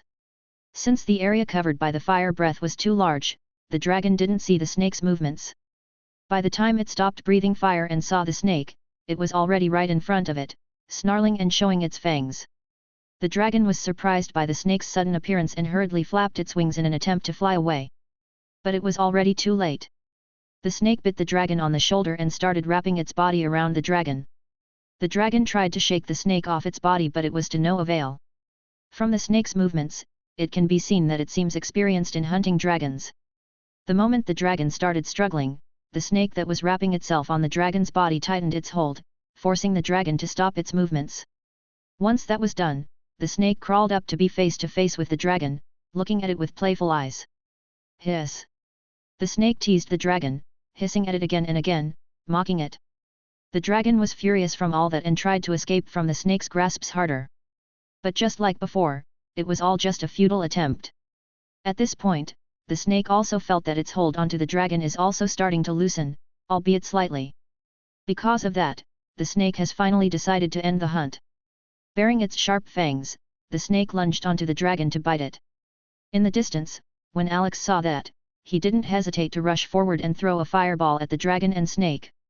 Fireball! Whoosh! Boom! Even though fireball is just a D-rank skill, Alex's high intelligence stats is enough for it to cause great damage to the dragon and the snake. Cry! Roar! Both the snake and the dragon let out cries of pain, and the snake finally broke away from the dragon. Then turning its eyes to the direction where the attack came from, it locked its eyes on Alex, who's the sole being within the 10 kilometers radius. Hiss! The snake stared at Alex with its reptile eyes, full of hatred. Seeing that, Alex raised an eyebrow and said, "What? Are you mad at me?" Chuckling, he then said, "If you're mad, then come over here." The snake can clearly understand Alex's words and it grew furious from his provocation. Hiss! Without hesitation, the snake decided to end the life of this two-legged insect. At the same time, the dragon has also already stabilized itself after being strangled by the snake and hit by Alex with a fireball. Growling. Just like the snake, it turned in the direction where Alex was standing and roared loudly. Roar! Alex looked at the two approaching humongous monsters and a smile can't help but crept up his face. With a smirk, he said, "Ha! It seems like my trial here is about to come to an end, hey." Alex's eyes that are looking at the approaching monsters can't help but start shining brightly when he thinks of that. Alex realized that, after he left the tower, he would be already at tier 2 with a terrifyingly high stats. Just thinking of it was enough to make Alex excited. So, rubbing his hand together, Alex also started moving forward. Well then, time to end this game. Boom! Launching forward, Alex arrived in front of the furious snake first and just threw a casual punch at it. Boom! Suddenly, the sound of a loud clap echoed everywhere, and the next second, the body of the snake could be seen just flying backwards. Crash! The snake's body landed on the sandy ground, and on its body, a bloody hole can clearly be seen. Next, Alex turned his eyes to the dragon in the sky and said, "You're next." Noticing the contempt in Alex's eyes, the dragon was further maddened. Roar! But Alex didn't care about that. He jumped into the air and appeared above the dragon in just an instant. With a smile on his face, Alex said, "Go down." After saying that, Alex suddenly hammered down his hands at the head of the dragon before it even get the chance to respond. Boom! Like a meteor falling down from the sky, the dragon fell into the ground and caused a loud explosion in the sand. A few seconds later, Alex also landed and looked at the spots where the two monsters crashed. I still didn't get the kill notification, so I guess they are still not dead." Saying that, Alex started approaching the nearest crash site where the snake fell. But before he even got closer to it, he already heard the loud hissing sound from behind him. Hurriedly, Alex turned around and was just in time to see the snake jumping out from under the sand with its mouth open. "You sneaky worm!" Alex immediately moved to the side to avoid the snake. Then, Alex took the knife from his inventory and used energy slash. Alex just charged the knife with 1000 mana before he slashed it at the head of the snake. Sheeting! The snake's head got split into two in the middle and black blood rained out of it. "You killed a legendary class 3-star level 112 killer serpent, plus 1,100,200. Seeing that he successfully killed the snake, Alex turned his eyes at the dragon that had also come back up at this time, looking at him. The moment the dragon raised its head and met Alex's eyes, it saw the eyes that seemed to be staring down at a prey. The dragon's pride got hurt and it can't allow this being to remain alive after insulting itself. Roar! The dragon let out a loud cry and the red scales on its body gained a darker hue and a shiny look. At the same time, two black horns grew on the dragon's forehead, making it look more intimidating. After its transformation was done, the dragon turned its eyes back to Alex and swept its tail at him without saying a word. Whoosh! Seeing that, Alex jumped away and exclaimed, "Whoa! You're really a beast. You have pride but no ethics." Saying that, Alex doesn't want to prolong his trial any longer. So, holding the knife at the blade's tip, Alex threw it at the dragon.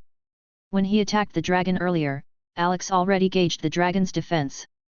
That's why when he threw the knife, Alex already expected it to end the life of the dragon. However, ting! A red barrier suddenly appeared covering the dragon, deflecting the knife. Seeing that, Alex paused and said, I guess that's the purpose of your transformation, hey." Chapter 144. After deflecting Alex's knife, the dragon opened its mouth and breathed out blue fire. Whoosh! The heat from its fire was so hot that it melted the sand, turning it into glass. Seeing that, Alex said, "What? Just because you transformed and managed to defend against my attack, you're acting so confident now? Don't worry, I'll let you suffer soon." The moment his words dropped, Alex casted Tidal Wave. Tidal Wave! Immediately, Alex's mana gathered on the sandy ground and water started rising out of nowhere. The sound of the water waves echoed in this desert, which is very unusual. Soon enough, the tidal wave had already reached the height of 20 meters.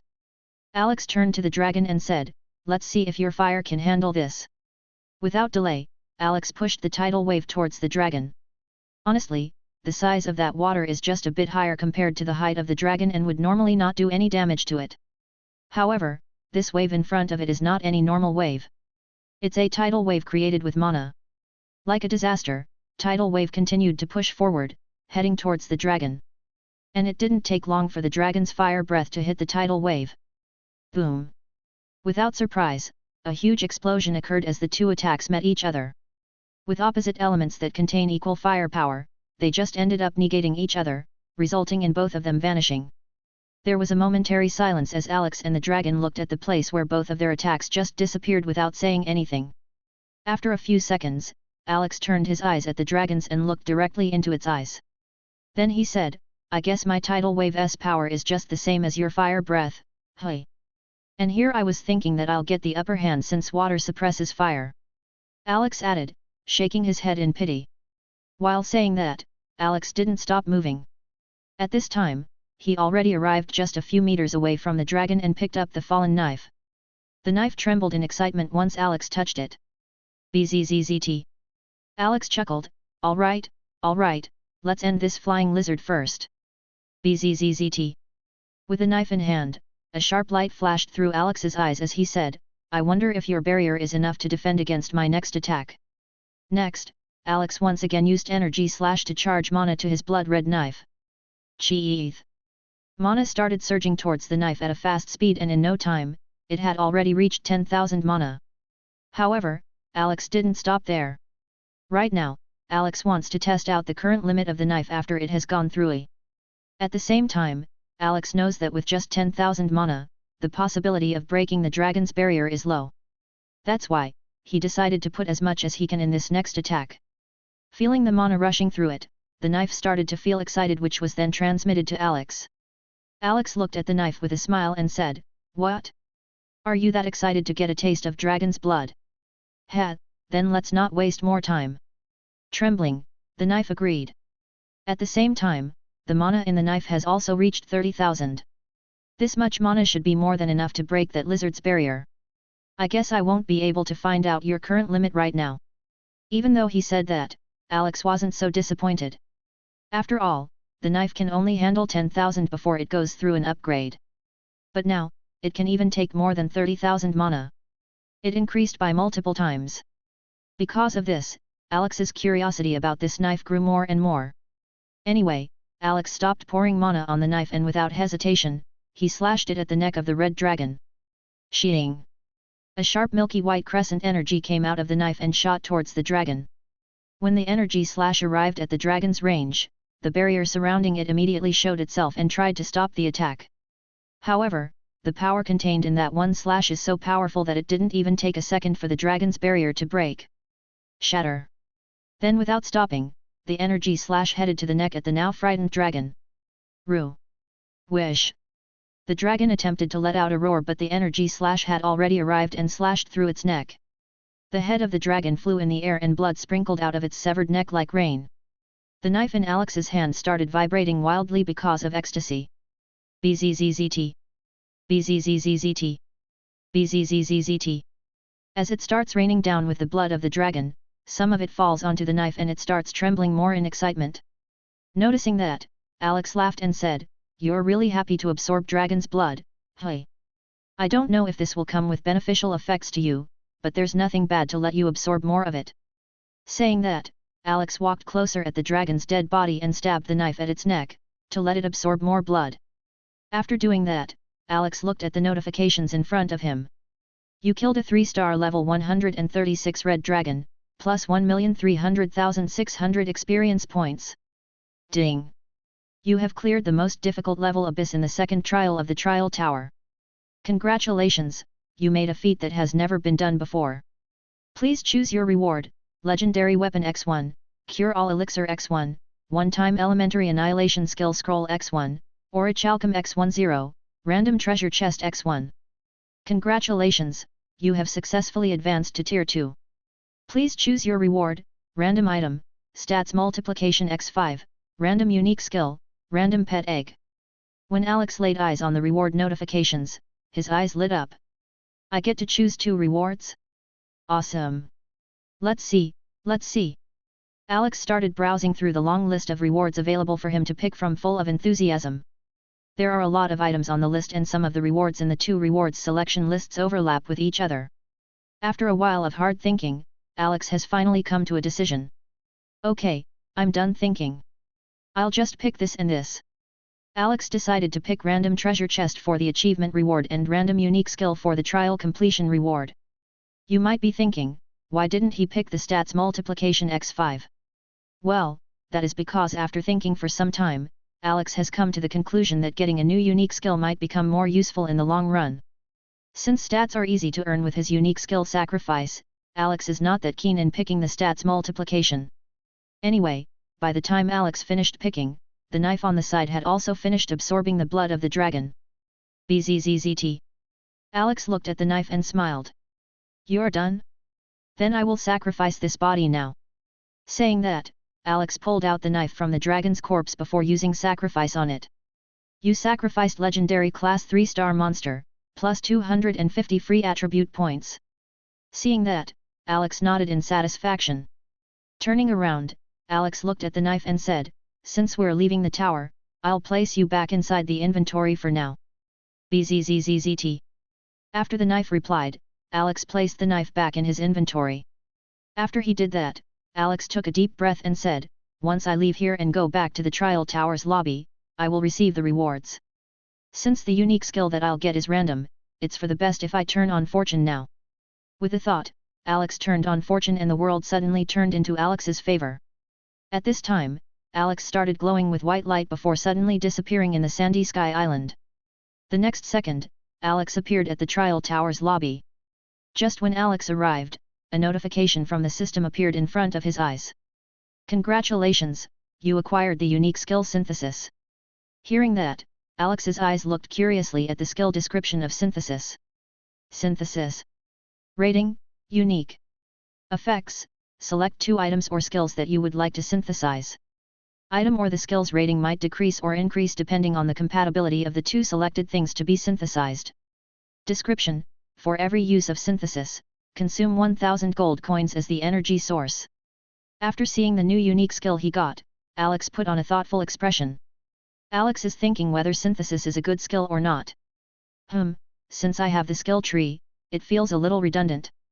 But, not every skill is included in the skill tree, maybe this can still end up useful somehow. With such thoughts, Alex decided to put his thoughts about the synthesis for next time when he actually used it. Chapter 145. After contemplating for a while about his new unique skill, Alex started walking out of the trial tower. On his way out, he passed by the stone monument's ranking and saw that it had changed. At the very top, the name that was written became 0. That means, Alex has just become the one that cleared the second-tier trial with the highest points. It seems like choosing the Abyss difficulty was the right choice. I don't know how the trial tower scores its tria lists though. Alex fell silent for a moment before saying, I wonder if anyone else can really complete the Abyss trial. Alex thought about that for a few seconds before shaking his head. Well, since I'm the first one who was able to do it, then I guess not.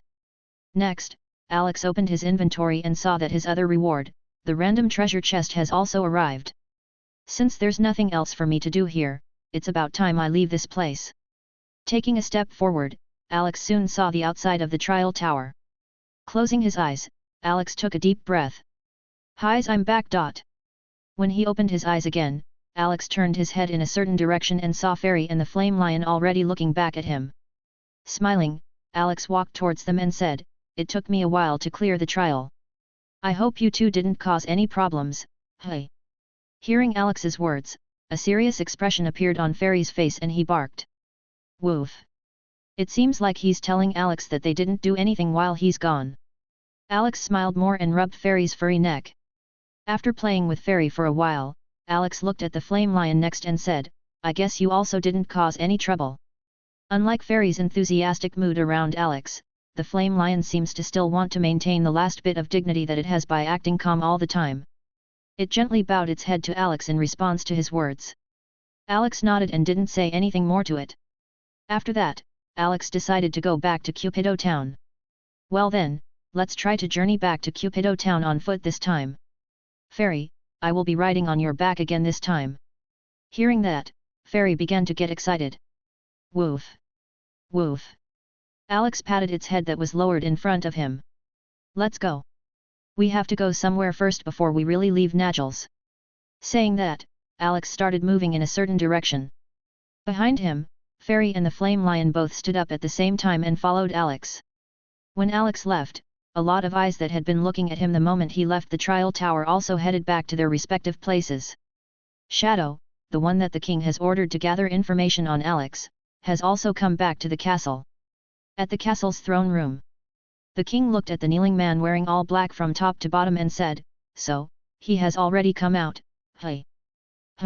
It only took him less than 24 hours to clear the second tier's trial. I'm curious as to what difficulty he chose." Putting on a thoughtful expression, the king tapped his finger on the throne a couple of times before turning his head back to Shadow. Then, he said, "Shadow, continue watching Zero until you come to the conclusion whether he's someone we should recruit or dispose of." "Yes, Your Majesty." Shadow bowed at the king before he suddenly disappeared. Slowly looking out the window, the king muttered, "You're making me interested in you more and more, Zero." Just like the king, other factions have also received the news of Alex's completion of the second-tier trial. Exclamations came out from various directions as leaders of different organizations and family learned about Alex's trial completion. Usually, even when a player chooses the easiest difficulty in the second-tier trial, it still takes them 2 to 3 days to clear the trial. That's why, the news of Alex coming out of the tower in less than 24 hours surprised many. At the same time, a lot of them have also finally decided to make their moves. "We have to hurry up and recruit this man." Similar words came out of various leaders' mouths. Without delay, they ordered their people to start looking for Alex all over the city. Their movements have caused a lot of commotion within the capital for a while. However, Alex doesn't know anything about these. Right now, Alex is surrounded by dilapidated houses that seem like they will fall into ruin once blown by the wind. Looking around, Alex said, "This place looks old, gloomy, and dirty." Alex and his 2 monster pets are currently in the slums. And the reason for Alex to come here is because... "Ah! Brother Zero, you're here." In one of the most dilapidated-looking houses in the area, the door opened and a small girl with an obviously malnourished physique came out. That girl is none other than Angelica. After meeting Alex last time, Angelica came back to their house in the slums and gave the food to her brothers. That was their first decent food in such a long time that Angelica, the oldest one, ended up crying as they ate. Anyway, even though Angelica still looked malnourished, her aura somehow seemed so much brighter than before. Seeing her, Alex smiled and said, "I came to take you with me. Have you read everything?" Hearing that, Angelica exclaimed in surprise and apologized, "Ah! Sorry, Brother Zero, I haven't prepared our things yet. Can you please wait for a second as I prepare my and my brother's things?" When she asked that, Angelica looked nervously at Alex, scared that he would get mad at her for asking too much. Noticing that, Alex walked closer and patted her on the head. "Sure, take your time preparing your things. I will wait for you and your brothers to come out here, okay?" The gentle warmth that comes from Alex's hand being transmitted to her head calms down Angelica's worried heart. Nodding, she replied, Seeing that she calmed down, Alex said, "Go now, prepare your things so that we can leave this place." When saying that, Alex's eyes can't help but fall into the black ground that's been covered with dirt and other garbage. Honestly, Alex isn't unfamiliar to this kind of environment. After all, his house stands just near the dump site and even the items in his house are from that place. It's just that Alex has noticed that this place actually has a weird smell that Alex is positive that it's toxic. So, Alex doesn't want the kids to stay in this place any more seconds. They are still young and their growth might get affected by this kind of thing. Anyway, sitting with Fairy and the Flame Lion, Alex doesn't have anything to do as Angelica is preparing their things. Turning his head at the Flame Lion, Alex said, "Before I went inside the trial tower, I told you that I'll be giving you a name, right?" The Flame Lion that has a frown on its face since it entered the slums looked at Alex. To Alex's words, it nodded calmly as a response. "Okay, then I guess it's about time I give you a name. Since I have nothing to do right now, let me think about it." Alex propped his hand on his chin and started thinking of the Flame Lion's name. Lion, Flame, Fiery, Pride, King.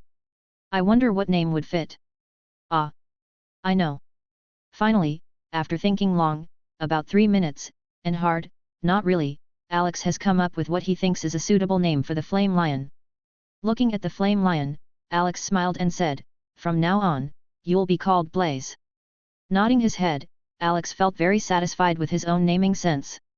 Of course, it's only him who's satisfied. Hearing its new name, the flame lion looked at Alex with a blank face. But from the look on its eyes, you can see that it seems like it wants to tell Alex not to name him with a simple name like that. However, Blaze still decided not to do so. It's not because he's scared that Alex will beat him up if he disagrees, yet, it's not that for sure. While Blaze is experiencing some complex emotion and Alex is feeling happy, Angelica and 3 other small kids came out of the house at this time. Alex looked at them before focusing his eyes at Angelica, saying, "Are you guys done? Are you all ready to leave now?" Since only Angelica is a little familiar to Alex, she replied, "Yes, Brother Zero." Clap. Alex clapped his hands and said, "Good. Then let's leave Najles and head out to Cupido Town immediately." Chapter 146. Without delaying any more time, Alex and his group headed out of the slums. While they were walking, some people that also lived in the slums peeked out of their houses with curiosity. "What is that?" "I don't know. But that man has huge monsters following him. It's scary. Why the hell are you all acting cowardly? SHHH. You all, why aren't you thinking about those kids? He took them. So what? Can't you see that they are voluntarily following him?" For a while, Alex has become the topic of discussion within the people of the slums. From the clean and nice clothes that he's wearing, the people of the slums can immediately identify that Alex isn't one of them. Some of them even thought that Alex is a noble from the kingdom. Anyway, nothing of that matters to Alex and his group as they make their way out of the slums. The moment Alex left the slums, a surprising scene was what welcomed him. "Mr. Zero, can we have a talk?" "No, Mr. Zero, please talk to me first." "Why should he?" "Mr. Zero, let's discuss the benefits that we can give you." "Wait. Let me first." "No, me first." "Arg, no." Seeing the chaotic scene in front of him, Alex was dumbfounded and didn't react immediately. What the hell is happening? Alex is confused now. He doesn't know why people suddenly started approaching him, hoping that he would talk to them. For a moment, Alex remained just standing there, without doing anything. Behind him, Angelica and her brothers were also surprised by such a scene and hurriedly hid behind Fairy. After a while, Alex finally snapped back into reality. Looking at the people trying to approach him, Alex raised his hand and loudly said, "Everyone, stop." With his high charisma stats, people inevitably have the will in them to listen to Alex's words. Instantly, the place became silent. Standing in their places, no one made a move and just looked at Alex, waiting for what he would say next. Seeing everyone looking at him, Alex took a deep breath and said, "Everyone, I don't know why you all are coming to me today. But right now, I currently don't have the time to entertain you all. That's why, I'm asking you all to please remain in your place and don't come closer to me and my group." After saying that, Alex turned his head to Angelica and said, "Follow me closely, all right? Don't let yourself get lost or we'll have a hard time finding you when that time comes, okay?" Then, Alex started moving forward with Angelica and the others following behind. Thanks to Alex's high charisma stats, no one tried to do anything with Alex around. They just stood there, watching Alex as he left, not daring to disobey his words. This is just one of the powers that the charisma stat can bring. After a while, Alex and his group managed to smoothly leave that area where a lot of people are gathered for Alex. At this time, Alex and the group have arrived at the city gate. When they arrived there, Alex didn't waste time and left the city. In his head, he thought, "I was actually planning to meet Flores first to see if I can sell more items to her, but it seems like I have to leave that for next time." Shaking his head, Alex successfully left the capital with his large group. Along the way, Alex became the topic of a lot of people because his group consists of 2 huge monsters and 4 kids. It was quite conspicuous and so, gathered a lot of attention. At the time that Alex and his group exited the capital, the people that were looking for him had just arrived at the city gate. Looking around, they didn't find Alex or anyone in his group. Tisk, where did they go? Did they leave the city? I don't know, let's ask the guards. One of them approached a guard at the gate and said, "Brother, I'm Roger from Flores family." Hearing that he's from one of the 4 great families, the face of the guard changed and he looked at the man with flattery. "Oh, so it's someone from the great family. How may I help you? Roger didn't care about the guard's attitude and asked, did you see a man with a tempest wolf and flame lion along with some kids just pass by here? When he heard the description, the guard immediately nodded, oh, yes, someone like that indeed passed by here. But, they just left and headed out of the capital. Why? Did he do something to the Flores family? When Roger heard that, he frowned. Ignoring the guard's question, Roger turned around and was planning to head back to the Flores family and report to the patriarch. But before he left, he turned to the others that are also looking for Alex and said, Mr. Zero has already left. You guys should stop looking for him. After saying that, Roger didn't waste more time and left. The others that were left there looked at each other in dismay. In the end, they can do nothing else but go back to their respective places. After leaving the capital, Alex and his group immediately went to the road heading to Cupido town. It was the same road that Alex took when coming here. Since the journey is long, Alex knows that kids such as Angelica and her brothers won't be able to endure it if he lets them walk from the capital to Cupido town. That's why he let them ride behind Fairy's back and just relax while traveling. So, 4 kids sat on Fairy's back as they walked down the road leisurely. While walking, Alex can't help but let out a yawn from time to time. Yawn. Ugh, I haven't slept for yesterday so I'm feeling a bit sleepy right now. Alex muttered. Stretching his muscles, Alex shook himself a bit to let some blood flow in his body. Sitting on Fairy's back, Angelica noticed Alex's movements and worriedly said, Brother Zero, don't you want to climb up here and sleep? Handsome Wolf's fur is very soft and a great place to sleep.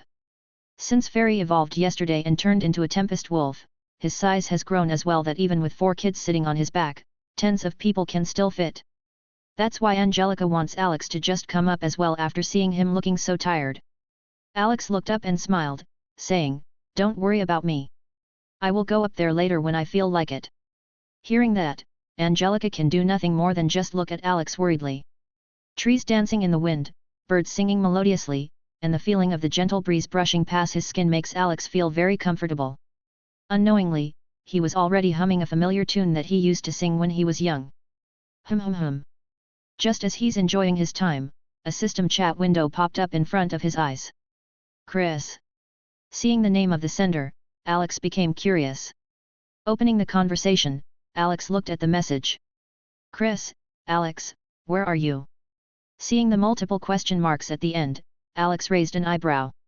He replied, Zero, what? I'm in the alter dimension right now. What's the problem? Alex waited for a minute before a reply came back from Chris. Chris, well, I was looking for you since you have become more popular again. Raising an eyebrow, Alex was confused about Chris' words. Zero, hey? What do you mean by that? A few seconds later, Alex finally came to an understanding. Chris, a lot of people have been admiring you since your video of going against that clown monster came out. Chris, since yesterday, when the government revealed everything to the people, they have also told some basic information to the people. Chris, thanks to that, people have become more aware of just how powerful you are and the monster that you took down. Reading the messages from Chris, Alex fell into a thoughtful mood. After a few seconds, Chris sent another message. Chris, anyway, when are you available, Alex? Alex glanced at the message before replying with, Zero, I don't know. Maybe later, but I haven't slept yet since yesterday so I'm feeling pretty tired right now. On the other side, when Chris saw Alex's message saying he hasn't slept yet, she frowned. What? Why did he not sleep yet? She muttered, asking herself. Chris didn't have to be confused for long. Another message from Alex that left her in shock came. Zero, the trial to 2nd tier was quite time-consuming for me. Thankfully, it wasn't anything hard so I managed to complete it in the end. Chris paused for a moment to read Alex's message before her eyes widened. Chris, what? Are you already a tier 2 player? Chapter 147. Alex looked at Chris' surprised reaction and smiled. Zero, what? Are you surprised that I managed to catch up to your tier? After saying that, Alex can't help but let out a chuckle. A few seconds later, Chris' reply came. Chris, of course, I'm surprised. Chris, think about it. It's been like what? A month since you started going to Alter Dimension. Shrugging, Alex said. Zero, it can't be helped, right? I'm just different. Chris looked at Alex's words and was speechless. After a while, she woke up from her daze and shook her head. Chris, whatever, Alex. Anyway, congratulations on your advancement. Chris, tell me when you have time so we can celebrate. I will treat you to whatever you want. 0, alright. Let's talk again later, something just came up here. After sending his last message, Alex raised his head and looked at the group of monsters up ahead of them.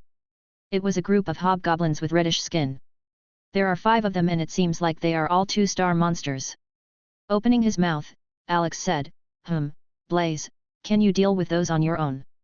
Blaze snarled and took a step forward. Once he did, the hobgoblin's attention immediately gathered to him. Grrr! Grrr! They roared and snarled at Blaze, feeling that he is much stronger than them. As mere hobgoblins, they are only leader-class monsters. So, Blaze, a boss-class monster, gives them a feeling of coercion. The next moment, Blaze conjured balls of flames in the air and it flew towards the hobgoblins. Boom! It only took 1 ball of fire for Blaze to take down those 5 2-stars monsters.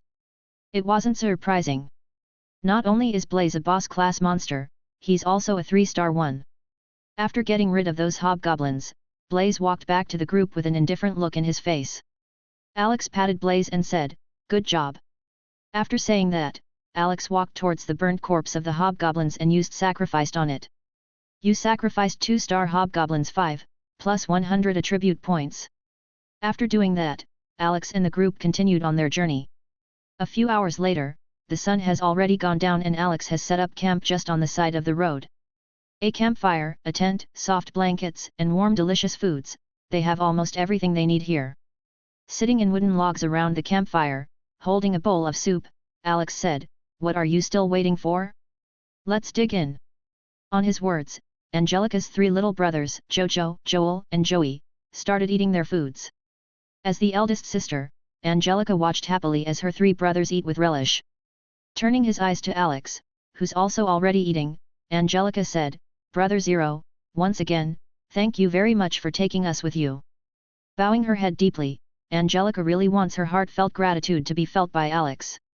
Alex raised his eyes and waved his hands. "Aish, don't mind it. You should also start eating before the food goes cold." Angelica stared at Alex a few minutes before nodding and starting eating her food. The camp fell into silence with only the sound of everyone eating, including Fairy and Blaze, could be heard. After a while, everyone finished their food. That was a good meal," Alex said, letting out a sigh of enjoyment. "Yes, it was really good," said Angelica. In response, her 3 brothers also echoed after her. "Yes, sister, this is the first time I ate such delicious food. Yes, I want to eat this again tomorrow, sister. It tastes good, but I'm already happy as long as we can eat food every day." The one that said the last words was the youngest of them all, Joey, a 5-year-old kid. When he said that, Alex and Angelica couldn't help but turn their eyes to him. Sighing, Alex approached Joey and sat down beside him. Joey looked curiously at Alex with his head tilted.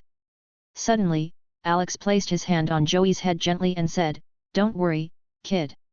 Now that I'm taking you all with me, you won't ever have to worry about having a good meal every day." Hearing his words of assurance, Joey's eyes lit up as they stared at Alex. "Really? That's great." Joey joyfully stood up and started jumping around. Alex just watched all of that with a warm smile on his face. On the side, Angelica covered her mouth with her hand, trying not to make a sound as teardrops fell down on her face. Once again, the gratitude that she feels for Alex increased. After a warm and fuzzy dinner, Alex let the kids enter the tent. Fortunately, Alex kept a spare tent in his inventory so he and the kids have separate tents. Inside his tent, Alex watched the fire burn at the bonfire. In his head, Alex remembered Joey's words from earlier and memories of his childhood involuntarily flashed in his mind. At that time, it was never certain whether he would have something to eat every day. Back then, there were even consecutive days where he had nothing to eat so he didn't even have energy to move. Those days were so hard that Alex even wishes that he'll just die right then and there as he felt the emptiness of his stomach. Fortunately, Alex took that sofa from the dump site where the mutated dungeon core was stored and that changed his whole life. That's the part that turned Alex's whole life around. I'm really lucky, hey. Muttering such words, Alex fell into contemplation. While Alex is thinking about certain things, in the kids' tent, the four siblings are also still awake. Jojo, who's 9 years old, looked at her sister and innocently asked, "Sis, will Brother Zero really give us food every day?" Angelica turned her eyes at him and nodded, "Yes, didn't he promise us earlier?" To her words, Jojo nodded. Then, a complicated look appeared on his childish face and said, "Did he give you an offer like those bad people before?" Angelica was stunned at Jojo's words and hurriedly denied. "And no. How could you think like that about our savior?" Angelica knows who those bad guys are and the offer that Jojo was talking about. From time to time, a few people take fancy of Angelica even though she's only a child and want to buy her. They offer food and money and in exchange, they want Angelica to give them pleasure or even become their sex slave. Even though Jojo is only 9, as the second oldest, he knows a lot of things because he was forced to grow up in such an environment as the slums. So, this disgusting reality, Jojo has learned a lot of things, even unpleasant ones. Now, when he thinks about it, Jojo can't help but get worried that Alex was also like those vile people and just wants to use her sister. Really? He's not like those people. Angelica moved closer to her younger brother and hugged him tightly, saying, "Don't worry, Brother Zero is really a good person. He's not even asking for anything. He's just concerned about us." Hearing her own words, Angelica also started feeling emotional again. Such a person, there was actually such a good person in this world still. Unknowingly, the siblings drifted off to sleep while still hugging each other to sleep. The next morning, Alex woke up early and started preparing breakfast. Once he's done cooking a simple meal, the kids also woke up just in time. Yawns. Yawning, the kids went out of the tent one by one, still with sleepy eyes. Alex looked at them with a gentle smile and greeted, "Good morning, kids." "Good morning, Brother Zero." They greeted back. Alex smiled and said, "Well, sit down now and have breakfast. We will be leaving soon so you need to eat a lot to have energy while we travel." The kids nodded and accepted a plate of food from Alex. Today's breakfast is toslug, a perfect hearty meal which consists of tocino, fried rice, and egg. This tastes delicious. This is the first time I tasted this. What is this food called?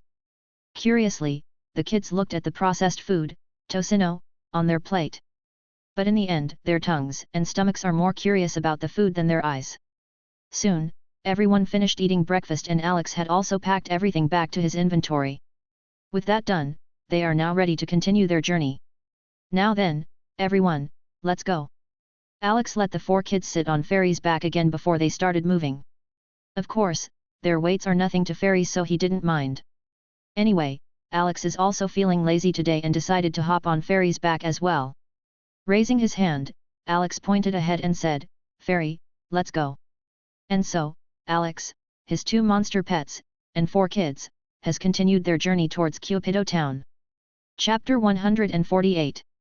On Earth. Pearl City's city center. At this time, a lot of people had gathered at the plaza. It was a bit chaotic at this time because of the sheer number of people that have come to this place today. And the reason for them all to be here is because of something that the local government of Pearl City has announced yesterday. That is the CADP or Citizen Alter Dimension Plan. This plan hopes to recruit a few citizens of Pearl City and help them get started with entering the Alter Dimension and become players. Of course, each one of them is being interviewed and filtered. That's the reason why they are here. Those that are successful, can proceed and enter Alter Dimension. However, everyone that will be able to pass the interview will then be listed down to make sure that no one will cause trouble to society in the future. In the plaza, there are dozens of booths where people are being screened one by people from the government. In one of the booths, Rose Raven, Chris Ant, is also conducting a screening as an interviewer. "Okay, we will just call you if you pass the interview to proceed to the next step." At this time, she just finished interviewing another aspiring female player. After the girl left, Rose slumped on her chair and sighed, "Highs, I've been sitting here all morning and it's making me want to go out and move around my body. Why did Dad even assign me here?" Rose felt a little frustrated. Rose is actually a very outgoing type of person. Instead of staying indoors, Rose prefers to go out on an adventure, climbing mountains, fighting monsters, exploring jungles, etc. So, being stuck here to interview people felt a little boring for her. Rose remained still for a while before she suddenly sat up.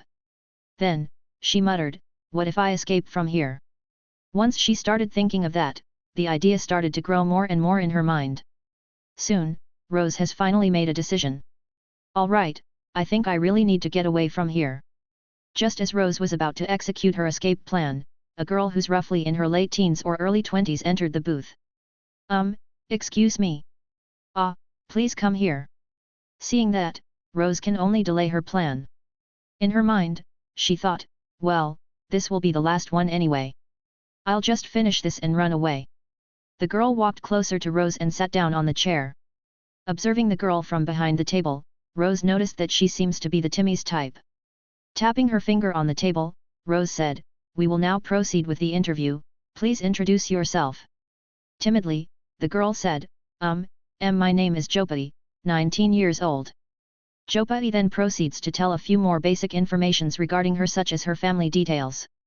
Once she finished, she looked up at Rose and waited for her to say something.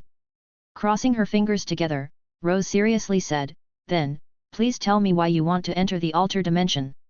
Hearing that, a hesitant expression appeared on Jopati's face. Noticing that, Rose became curious. That's unusual. Previously, when I asked that to the previous interviewees, they either had a longing expression or an ambitious one. I wonder what's causing her hesitation." Even though she was curious, Rose didn't urge Jopati. She just sat there, waiting for her to say something. Finally, after a few minutes, a determined look appeared in Jopati's eyes and she seemed to have come to a decision. Lifting her head, she looked directly into Rose's eyes and said, "Excuse me, I have something important I want to say." What is it?" Taking a deep breath, Jopati said, "Actually, I think I'm already a player." Hearing her words, Rose paused before raising an eyebrow. She fixed her sitting posture and said, "What do you mean? Please explain." At her words, Jopati started explaining. "The thing is, about a month ago, a translucent screen suddenly appeared in front of Jopati. At first, Jopati thought she was just hallucinating and she even went to a psychiatrist to get her head checked. However, after some tests, she appeared to be healthy physically and mentally. Then, yesterday, when the government released some information about Alter Dimension, Jopati came to a realization. She is like those players described by the government." After listening to everything that Jopati has to say, Rose stared at her and with a frown, she said, "Your world system has already activated on its own. Is it called world system?" "Then, yes." Jopati nodded. Rose leaned back to her seat and crossed her arms with a thoughtful look on her face. There was silence in the booth for a while. Jopati started becoming fidgety because of the silence and was just about to say something. But Rose suddenly stood up, startling her, and said, "I'm not sure how this could happen. So, I'll bring you to my dad, he knows more things than me." Saying that, Rose walked out from behind the table and headed towards the exit. Please wait." Jopati hurriedly got up and followed Rose out of the booth. Days passed by since Alex and his group started their journey back to Cupido town. Along the way, Alex passed by a couple of cities that he had also passed by before. Because of that, other than the first night, Alex and his group didn't really camp outside and just rented some rooms in an inn. Alex chose to sleep in inns this time because there are kids in the group. Anyway, today is already their 6th day on the road. "We're about to arrive in River City. I know a good place there, I'll bring you all there later," Alex said while looking at the 4 siblings on Fairy's back. Hearing that, Angelica and her brothers became curious about the place Alex mentioned. Fairy also had an expectant look on his face as he visibly increased his speed. Noticing that, Blaze looked at Fairy blankly before also increasing his own speed to match Fairy. After a while, a big river gradually became visible within the group's sight. It didn't take long before the city wall of River City also became visible. "We're here, River City," Alex said. At the same time, Alex also remembered that last time, he ran away from the people of that dragon diner where he ate last time. Thinking of that, he muttered, "I remember, I didn't pay when I ate there last time. I should pay them properly when I go back this time." When he first went to Dragon Diner, Alex ran away because he was afraid that those people would do something to him. However, Compared to him at that time, Alex right now is already multiple times stronger. Just his stats alone have already gone through a magnitude of change, what more if you add his powerful skills? Anyway, that's the reason why Alex has the confidence to come back to Dragon Diner this time. When entering the city, Alex was stopped by the guards. Stop! Please show your identification card. Obediently, Alex stopped on his tracks, took out his Adventurer's Guild card and handed it to the guard. The guard inspected it a bit before handing it back to Alex and allowing him entry. Here's your card back. You can enter. Thanks. Taking back his card, Alex pointed on Fairy's back and said, by the way, I also have some kids in my company but they don't have identity cards. When he said that, the 4 kids sitting on Fairy's back showed themselves to the guard. The guard just glanced at them and said, oh, then please pay for some temporary pass for them to get in. It's 5 bronze each. Alex just pulled out a silver coin from his pocket and gave it to the guard.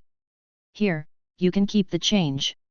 Hearing that, the guard immediately smiled and said, thank you, sir. An obvious change can be noticed within the guard's attitude and words after Alex handed him the money. Alex just smiled at that without saying a word. Without caring about the guard, Alex entered River City with his group. Now that we're here, let's immediately go and visit Dragon Diner. Woof. The only one that replied to Alex is Fairy, who's already drooling by this time. Last time that they went there, it wasn't just Alex who got a dragon skill but also Fairy. So, knowing that they are going back to that place that serves great food that can bring unbelievable effects, Fairy can't help but be thrilled. Seeing his appearance, Alex chuckled, what? Are you excited to eat at Dragon Diner again? Woof. Fairy barked while nodding. Because of Fairy, Angelica can't help but become more curious about this place called Dragon Diner. So, she turned to Alex and asked, Brother Zero, just what is this place that you are bringing us to for even Brother Fairy to be so excited? Chapter 149. Seeing the curiosity in Angelica's face, Alex smiled and said, well, since you're so curious, I'll tell you now. As you heard me say, that place is called Dragon Diner, a very good restaurant. What makes this restaurant special compared to others is that the food they serve is made using dragon meat. Dragon meat? Angelica exclaimed in surprise. As someone from the capital, even though she's only from the slums, Angelica still knows quite a few things. Dragons, a creature that can be said to stand at the top of the food chain in the world. It possesses great strength and can destroy countries in a matter of seconds. That is Angelica's impression of dragons based on the things she learned about them. So, hearing that there is a restaurant that serves dragon meat, Angelica felt a magnitude of shock. Her reaction caused Alex to chuckle once again. Then he said, when you eat the food there, you will be more shocked. So, let's stop standing here and go to Dragon Diner. With Alex's words, the group started moving, going in the direction of Dragon Diner. After walking for a while, Alex arrived at the place where he found Dragon Diner last time. But when he arrived there, the whole establishment where the Dragon Diner was before suddenly vanished, leaving only an empty plot of land. Hey? I clearly remember that it was right here last time, where the hell is it now? Scratching his head, Alex looked at the empty land with confusion. Woof. Fairy also frantically looked around, trying to look for Dragon Diner. I guess I'll try asking about it. Saying that, Alex stopped a random passerby and said, excuse me, can I ask you something? Oh, what is it? Pointing at the empty plot of land, Alex asked, do you know about the restaurant called Dragon Diner here? Oh, that? Well, they suddenly closed down just the other day and yesterday, the whole place just suddenly disappeared. Alex frowned, hey? Do you know why? The passerby shook his head, no, I don't have a clue as well. After asking for a few more questions, Alex let the passerby go. Sighing, Alex felt disappointed, what the hell happened? How could they suddenly just disappear like that? Saying that, Alex turned to Angelica and said, sorry, Ange, it seems like we can't eat at Dragon Diner now. It's alright, Brother Zero. But it seems like you really want to eat there, so I wonder what happened to them. Angelica said with curiosity. Alex sighed once again and said, I guess there's no other choice but to eat at another place. Whimper. Fairy also let out a whimper and disappointedly hung his head down. In the end, the group left can only leave with disappointed faces. Even though Dragon Diner is closed, they still have to eat. So, Alex randomly picked a restaurant and that's where they decided to have lunch. But when they entered, Alex actually met someone he didn't expect. Welcome to Riveria, the finest restaurant in River City, Naya. Alex looked at the one that greeted them and was surprised. Hey! Aren't you the one from Dragon Diner? With her chirpy voice and furry ears on top of her head, Alex immediately recognized the little girl in front of him. It was the same girl that shared his meal when he went to Dragon Diner before. The girl seems to have been startled by Alex's words and turned her eyes to look directly at him. The moment she laid her eyes on him, she also showed a surprised look and said, "Ah! The Dine and Dash Man! Dine and Dash Man!" Hearing the name that the Beastman girl called him, Alex's thoughts immediately came to a halt. The eyes of everyone in the group focused on Alex, especially the kids who looked at him with strange eyes. Even the people that were originally eating inside the restaurant paused and looked at him. However, the moment they saw Alex, they were immediately affected by his high charisma stats. Hey? Is she calling that man Dine and Dash Man? It can't be right? Just from the aura of that man, you can see that he's someone with high standing. Yet, maybe she just mistook him for someone else. Probably. Anyway, let's just eat our food. The people only looked in their direction for a while before they started minding their own business. Anyway, at this time, the Beastman girl has also felt some pressure coming from Alex because of the high charisma coming from him. So, for a moment, she felt a bit afraid of Alex. After he recovered, Alex said, "Highs, what are you even saying?" The Beastman girl hurriedly bowed down her head, afraid to meet Alex's eyes again. Shaking his head, Alex let out a sigh and said, "Forget it, I really ran away that time because I was afraid the owner of Dragon Diner would do something to me." The Beastman girl remained staring at the floor while Alex was talking. But when he mentioned the Dragon Diner, the furry ears of the Beastman girl twitched. At this time, Alex's eyes suddenly lit up. He walked closer to the Beastman girl and said, "By the way, there's something I want to ask you about Dragon Diner. Can we sit down and talk?" The girl slowly raised her head and met Alex's eyes. Originally, she wanted to refuse and immediately hide away from Alex. But because of his overpowered charisma, the Beastman girl subconsciously agreed, "Okay, sir, please take a seat first and I will follow later." Hearing that, Alex nodded, "Okay, then we'll wait for you there. Come one, Angelica and you three." Alex called the four kids and sat down on an empty table. As for Fairy and Blaze, they were both left outside, on a stable for mounts since they aren't allowed inside. After Alex took a seat, the Beastman girl, Shishi, finally realized what she just said. She held her small head with her both hands and panicked inside. What did I just do? Why did I agree to talk to him? I should be running away, she thought. She looked in the direction where Alex and his group were sitting, only to see that Alex was also looking back at her. Shishi hurriedly looked away, feeling anxious in her heart. Shishi took a deep breath to calm herself and readied herself. "Okay, you have nothing to be worried about. He will only talk to you." Muttering such words, Shishi managed to calm down a bit. Then, Shishi went behind the counter to talk with the restaurant owner, asking for permission to talk to Alex for a while. The restaurant owner is a kind old woman who readily gave consent to her when she asked for permission. "All right, go talk with your friend for now. Tell me when you're done, okay?" "Thank you, ma'am." After thanking the owner, Shishi didn't delay anymore and headed towards Alex's table. Seeing Shishi approaching, Alex waved his hand and said, "Is it all right to talk now?" Nodding, Shishi said, "Yes, we can talk now. But please make it fast, I'm still in the middle of my work." Alex nodded understandingly, "Okay. Actually, my question is quite simple." Saying that, Alex's face suddenly became serious as he stared directly at Shishi's eyes. Then he said, "Why did Dragon Diner suddenly disappear?" Shishi doesn't seem surprised at Alex's question. When she heard it, Shishi let out a sigh. Shishi remained silent for a while before she started speaking. With sadness in her voice, she said, "It started just the next day after you came to Dragon Diner.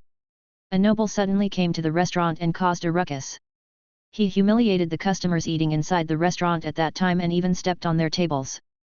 Because of this, Sister Paula and Sister Azul have no other choice but to come out."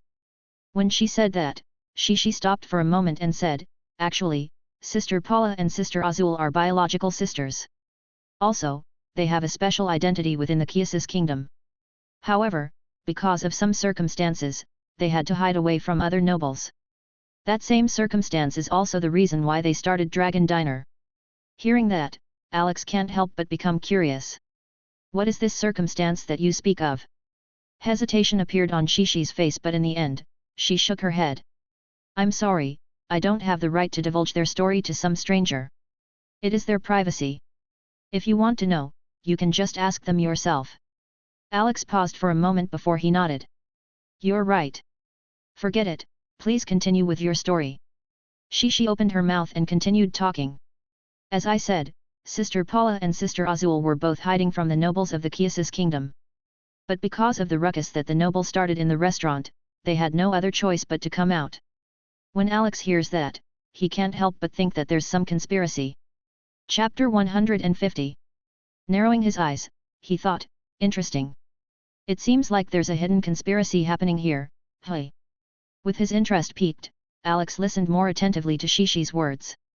I was standing behind the counter at that time, cowering in fear from the aggressive noble, when both Sister Paula and Sister Azul came out of their offices. When Shishi said this, she felt ashamed before her expression turned into admiration as he spoke of Azul and Paula's names. Shishi continued, Sister Paula's eyes were fixed onto the aggressive noble when she appeared. On the other hand, I saw that the unknown nobleman smirked and showed a triumphant expression on his face when Sister Azul and Sister Paula came out. While saying that, Shishi gnashed her teeth in anger. Seeing her reaction, Alex can't help but say, it seems like you're close with the owners of Dragon Diner, hey. Shishi nodded and said, Sister Paula and Sister Azul are both kind people. All I can say is that they were the ones who helped me back when I really needed it. When she was saying that, the anger on Shishi's face immediately turned into smiles. After a moment, Shishi continued, anyway, that nobleman seems to know both Sister Paula and Sister Azul. When he saw them, he said a few things, but Sister Paula and Sister Azul only ignored him with a frown on their faces. After a couple of tries of getting a response from them to no avail, that nobleman said something before leaving. And what was it?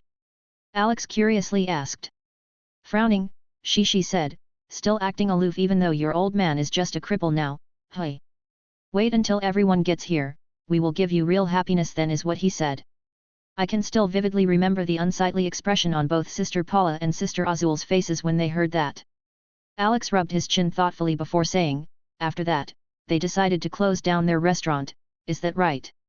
Shishi nodded, even I don't know the actual reason. But from what I can see, it was all because of that nobleman from last time. Alex nodded in agreement. After a moment of silence, Alex turned his eyes back to Shishi and said, by the way, I have something else I want to know. What is it, sir? Last time, that Sister Paula and Sister Azul you're talking about, they were going after me, right? I just want to know, why? Alex asked. Oh, that. It was because they needed someone who could acquire a dragon's skill. They said that it has something to do with their father. Shishi casually said. When she said that, Shishi turned her eyes to Alex with a serious look on her face and said, since I answered all your questions, can I ask you for a favor? Sure, tell me about it. Alex said without hesitation. Honestly, Alex can already guess the favor that Shishi wants to ask him based on their conversation. And just like he expected, Shishi said, can you please go to Sister Paula and Sister Azul? Please help them with the things that they need from you. Shishi even bowed down her head at Alex, hoping that he would agree to her request. Smiling gently, Alex said, get up. I will do you this favor. I will try to see as well what's really happening with them and help if I can. Shishi immediately lifted up his head and with shining eyes, she said, great. Thank you so much, sir. It's a small thing. Alex said dismissively. But before that, we're all feeling hungry now, so we'll eat here first, right? Alex looked at the four kids and they nodded. Hearing that, Shishi stood up and said, then, I will take your orders now. With that, Alex, Angelica, and the three brothers started ordering. After a while, Shishi went back to the counter and handed Alex and the others orders to the kitchen. While waiting for food, Alex chatted with the kids for a while. While they were on the road in the past few days, Alex inevitably grew some bond with everyone, and right now, Alex treats them all as his younger siblings. As an orphan, it felt a bit strange at first, but gradually, Alex started learning what a family is from them. So, right now, Alex wants to give the kids a happy life. And since he took them from their home, he is really responsible now for them. Alex watches the kids as they laugh and giggle while talking to each other. Feeling some kind of warmth coming from his heart, Alex thought, I guess, the first thing that I have to prioritize is their education. Hey! Growing up ignorant is not good for them after all. With that in mind, Alex then thought, but, where should I let them study? Should I bring them to Earth? Since the quality of education is better and more advanced on Earth compared here in Alter Dimension, Alex can't help but want to let them study there. However, this is a big matter that involves the lives of the kids, so he decided to think long and hard about it. Anyway, while such a thing is going through Alex's head, Shishi comes carrying a couple of trays containing their food. Here's your order. Once all the food is placed on the table, the kids can't help but stare at it with hunger in their eyes. But even though they are already feeling hungry, they didn't just start eating the moment they saw the food. They first looked at Alex and waited for him. Noticing that, Alex didn't make them wait. Well then, let's eat. With Alex's signal, the kids grabbed their spoon and immediately started eating. Alex also didn't delay and started eating. For a while, only the sound of them eating could be heard on their table. Meanwhile, the people sitting around the restaurant can't help but glance in their direction from time to time. More specifically, they are looking at Alex. That man really looks handsome, don't you think? Yeah, even as a man, I can feel his charisma from over here. I wonder what his name is. Do you come closer and maybe talk to him? No, I don't know why, but I feel too intimidated to go closer. Such conversations are all over the restaurant as every customer is looking at Alex. Feeling their eyes on him, Alex acted like he didn't notice anything. Honestly, he already felt it when he came out of the trial tower this time. His charisma stat is starting to show great effects on his surroundings even if he just stands somewhere random. People can't help themselves but to look at him again and again. But even with all the eyes on him, Alex didn't feel shy or whatnot that he would probably feel if this was before. Maybe it was also an effect of charisma, but Alex is really filled with confidence right now. So, he ignored the stares from the others and just ate his food like how he would normally do. After a while, Alex finished his food. Raising his head, Alex looked at Angelica and her brothers, only to see that they didn't finish their food, which is unusual. What? Did you guys not like the food? And no, Brother Zero. Angelica was the one who answered, shaking her head in denial. Then why didn't you guys eat? Look, there's a lot of leftovers. Angelica didn't even need to look to know that what Alex is saying is real. Angelica sadly lowered her head and apologized, I'm sorry, Brother Zero. It's just that. Angelica lifted her head and looked at the surrounding people that were still looking at their table and didn't continue talking. When he saw that, Alex immediately realized what happened. Sighing, he said, well, don't mind it. Let's just buy some food that you guys can eat later, okay? As he said that, Alex patted her head to assure her that everything is all right. He also did the same for Joel, Jojo, and Joey. After that, Alex decided that they should leave now. They stood up and walked to the counter. The restaurant owner, along with Shishi, were standing there, attending to customers. Hello, how much is the food we ordered? Alex asked Shishi. Please wait a second. Alex took the order list from a cabinet on the counter and started computing. After a while, she raised her head and said, it's a total of 2 silver coins and 45 bronze coins. Alex took out 3 silver coins from his pocket and placed it on the counter. Shishi picked it up and was about to hand him the change when Alex suddenly said, you can keep the change. It's just a few bronzes anyway. Just treat it as my thanks for answering my questions earlier. Shishi was a bit surprised and immediately thanked him. Ah! Thank you so much, sir. Chapter 151. After paying their bill, Alex and the kids left the restaurant. But before they left, Alex made sure to ask Shishi where he could find the owners of Dragon Diner. Walking out of Riveria restaurant, Alex and the kids headed to the stables where Fairy and Blaze are resting. By the way, Alex also ordered food for them earlier, so while they are eating inside, Fairy and Blaze are also doing the same. When they arrive at the stable, Fairy and Blaze are also done eating. Feeling the presence of Alex and the kids approaching, the 2 monsters already got wild looking in the direction where Alex and the kids are coming from. When Alex saw the 2, he waved and said, Hey, Fairy and Blaze, did you guys like the food? Fairy nodded humanely and barked, woof, woof. On the other hand, Blaze looks nonchalant as he nodded indifferently. Well, that's good. Alex said, then let's get out of here. We still have somewhere we need to go right now. Saying that, Alex turned around and left with the kids following closely.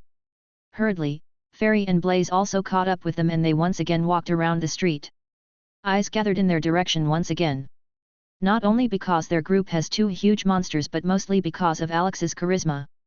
Anyway, ignoring them, Alex led the way and they soon appeared at the east gate of River City. The reason why Alex came here is because Shishi told him that the owners of Dragon Diner are actually living outside the city. Outside the city, Alex and his group walked around for a while before arriving on an empty plains. Looking around, Alex muttered, I wonder where's that place Shishi was talking about. She said that I will find a giant boulder in the plains, but where the hell is it? Alex continued looking around with everyone and after a couple of minutes, they finally saw the giant boulder that Shishi told them about. The boulder was hidden behind a few trees that are just near the plains.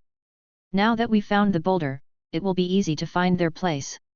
We just have to continue walking straight from here and we'll gradually get there. Saying that, Alex turned to the kids and said, you guys should climb back up to Fairy's back. It might take a while before we arrive at our destination. Okay. The kids obediently listened to Alex and climbed up and sat on Fairy back. Once everything was settled, everyone continued moving. After walking for a while, they already left the plains and are now walking into the woods. Maybe it's because of Fairy and Blaze's presence, but there are almost no monsters that can be seen as they walk. Noticing that, Alex said, it seems like the monsters that live here are only weak ones, hey. Not putting much thought to it, Alex and his group continued heading deeper into the woods. Finally, after they walked for almost 20 minutes, they finally saw a clearing inside the woods with a medium-sized wooden hut in the middle. A smile was immediately plastered on Alex's face when he saw that. This is it. We're here at the hut that Shishi mentioned. Happily, Alex took a step forward, wanting to go near the hut. But when his feet touched the ground, arrows suddenly shot out some trees on his left and right side, almost hitting him. Whoosh! Pack! The arrows that missed just passed by Alex and hit a tree on the other side. Fortunately, Fairy, Blaze, and the kids were behind him and were outside the range of the arrows. After being surprised by the trap arrows, Alex immediately went on alert and focused his eyes on the hut ahead. Is there anyone there? Please come out, we come in peace. Alex shouted, trying to make someone come out so he can talk to them.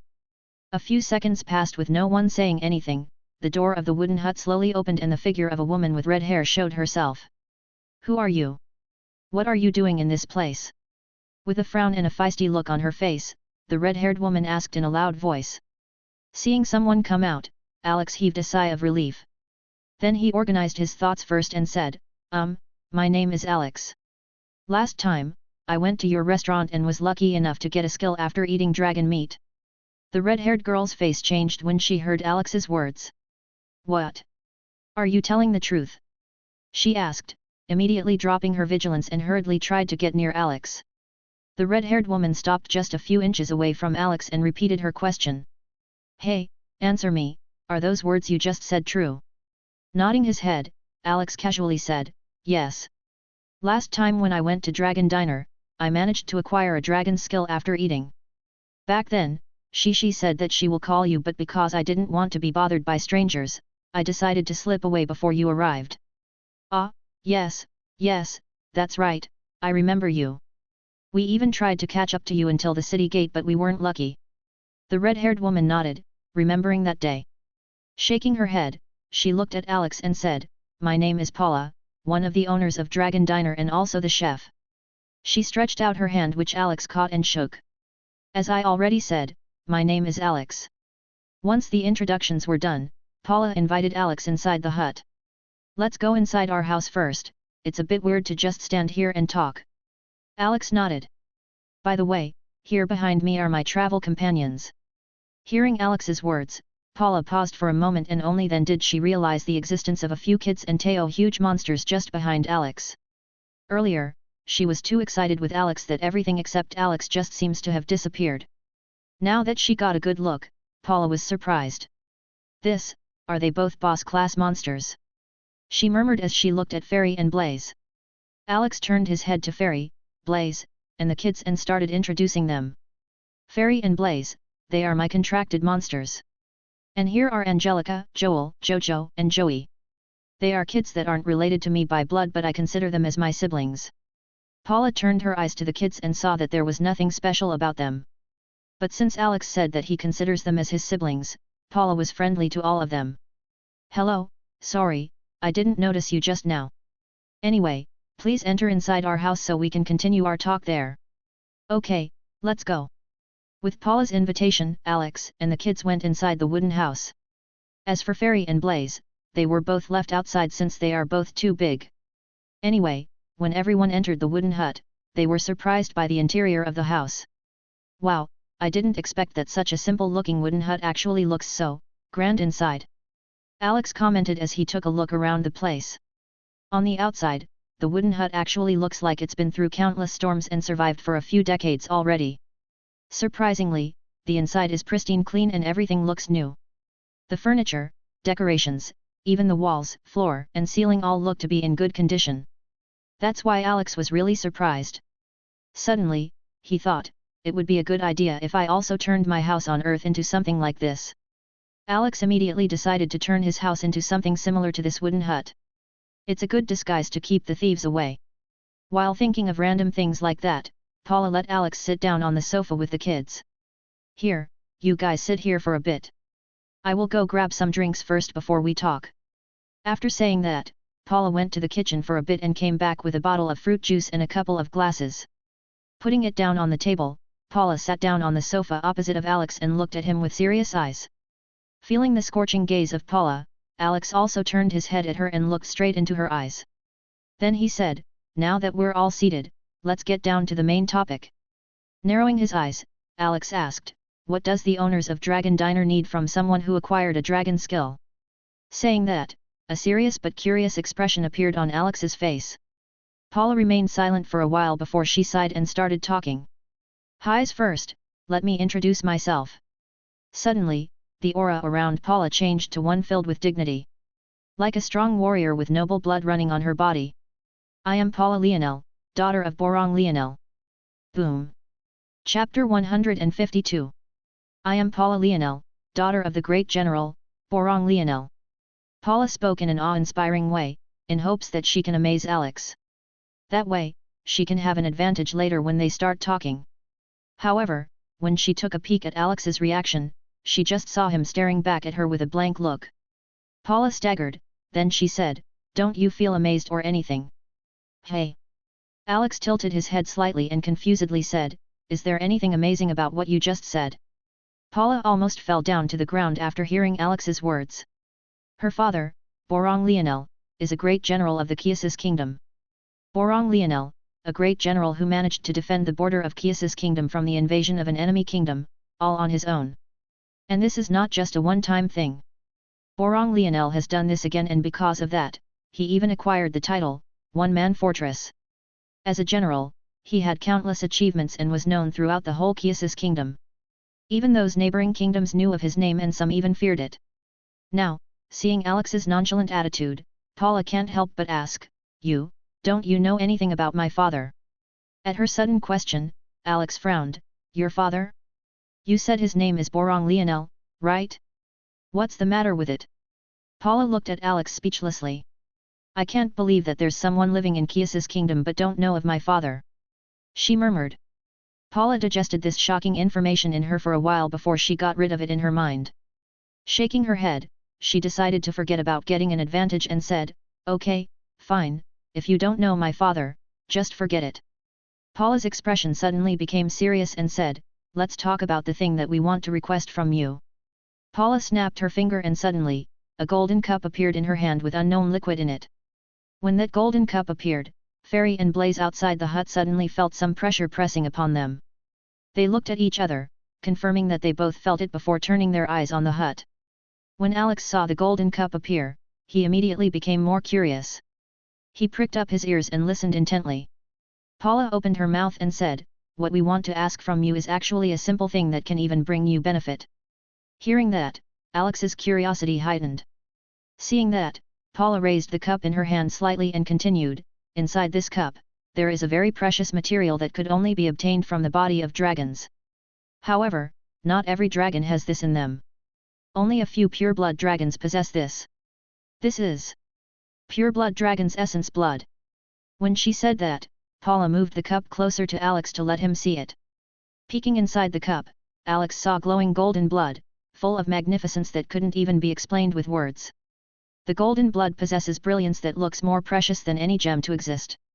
Alex stared at it for a while with fascinated eyes before he snapped out of it. Then he lifted his eyes and looked at Paula with serious eyes. "What's this got to do with the thing that you want me to do?" Alex said, pointing at the golden cup in Paula's hand. Paula moved closer to Alex and stared directly into his eyes before saying, "What you have to do is just drink this. Just that simple."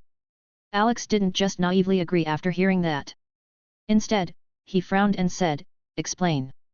Alex's charisma seems to burst out all of a sudden when he said that one word. Originally, Paula wasn't that affected by Alex's charisma because she's also a charismatic person. But now, Paula can't help but feel the authority behind Alex's words when he speaks. Affected by it, Paula opened her mouth and started talking. "The reason why we want you to drink this is to let you acquire a certain dragon skill that we need." "Dragon skill?"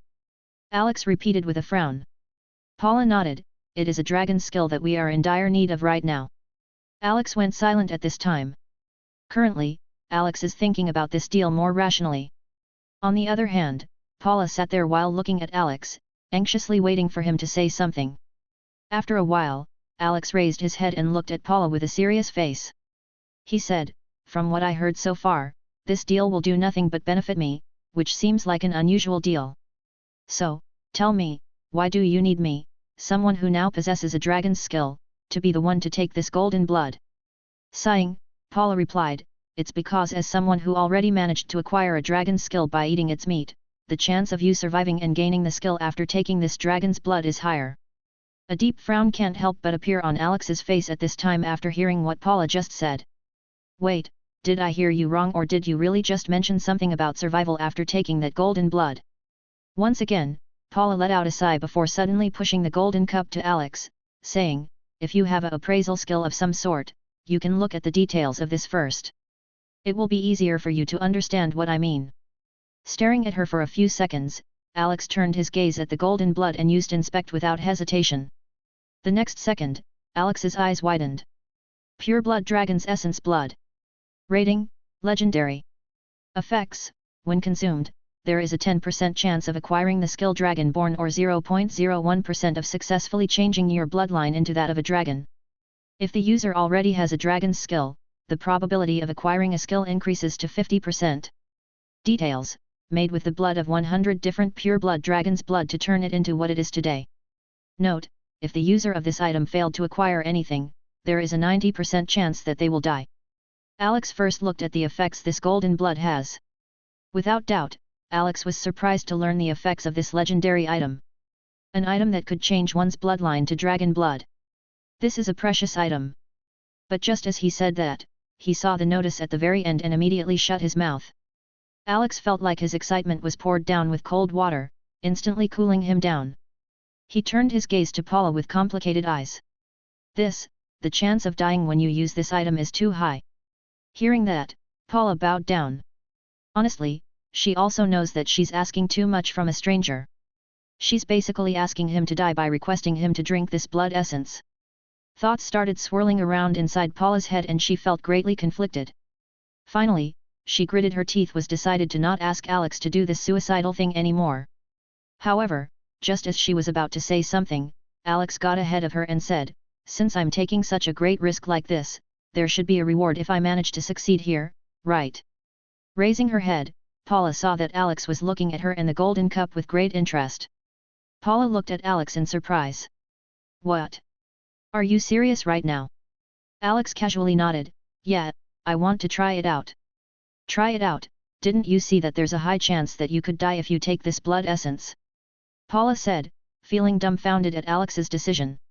Alex shrugged, then he showed her a fearless smile and said, "It doesn't matter. I think I will get it anyway. After all, I think my luck is just too good nowadays." Paula stared at Alex, who muttered such words with confidence and didn't know what to say. Looking at the golden cup containing the golden blood in her hand, Paula thought about it for a bit.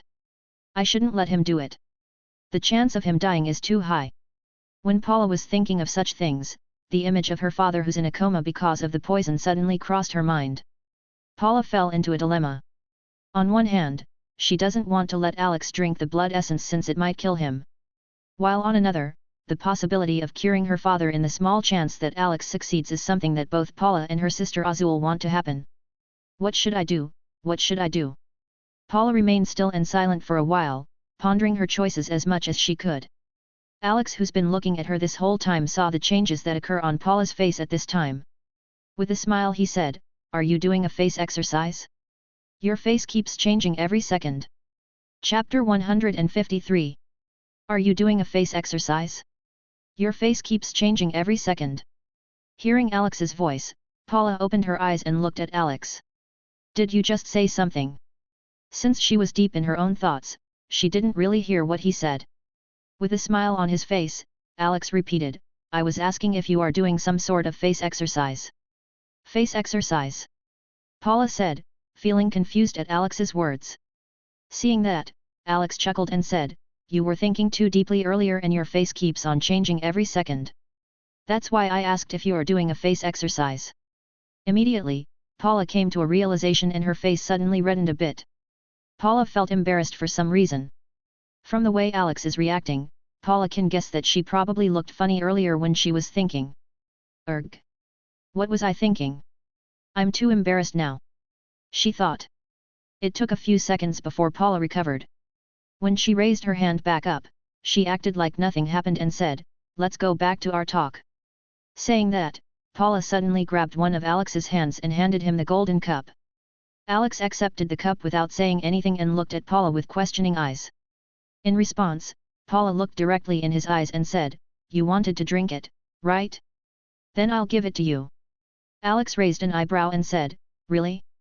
Then is it all right if I take it now?" "Wait, listen to me first." Seeing Alex's impatient attitude, Paula let out an exhausted sigh.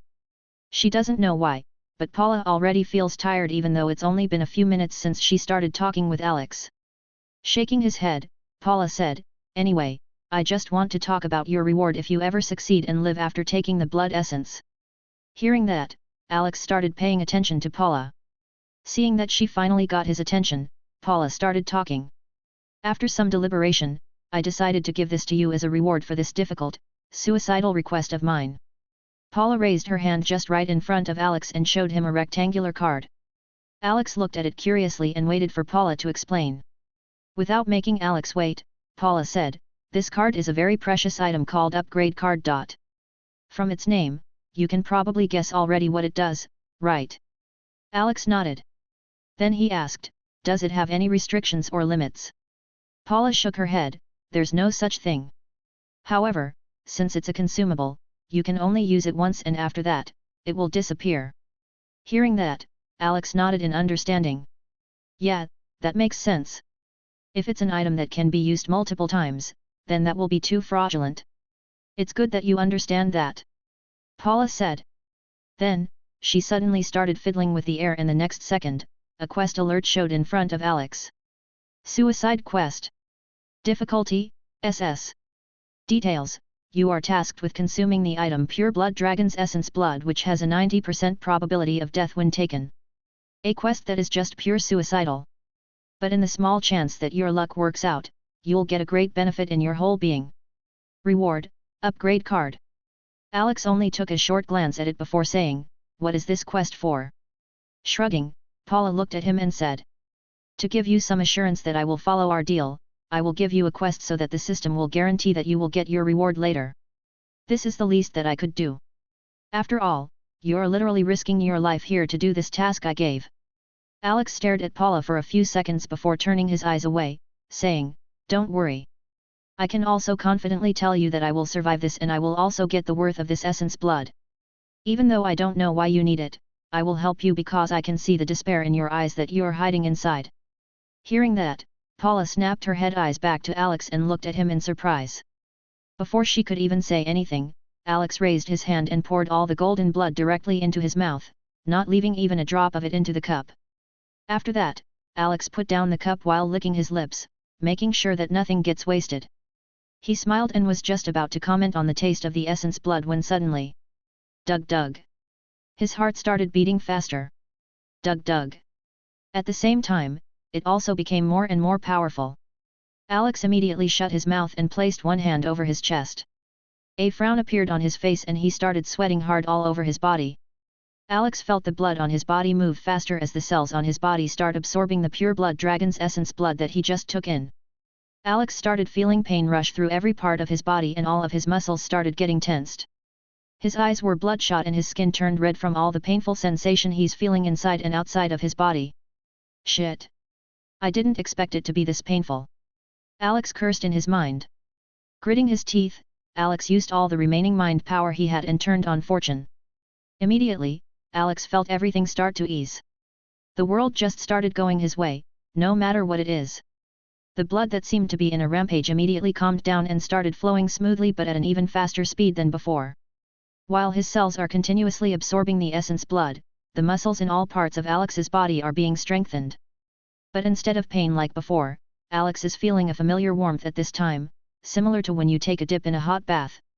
Anyway, all Alex can feel right now is comfort, which is worlds apart from the pain he just experienced.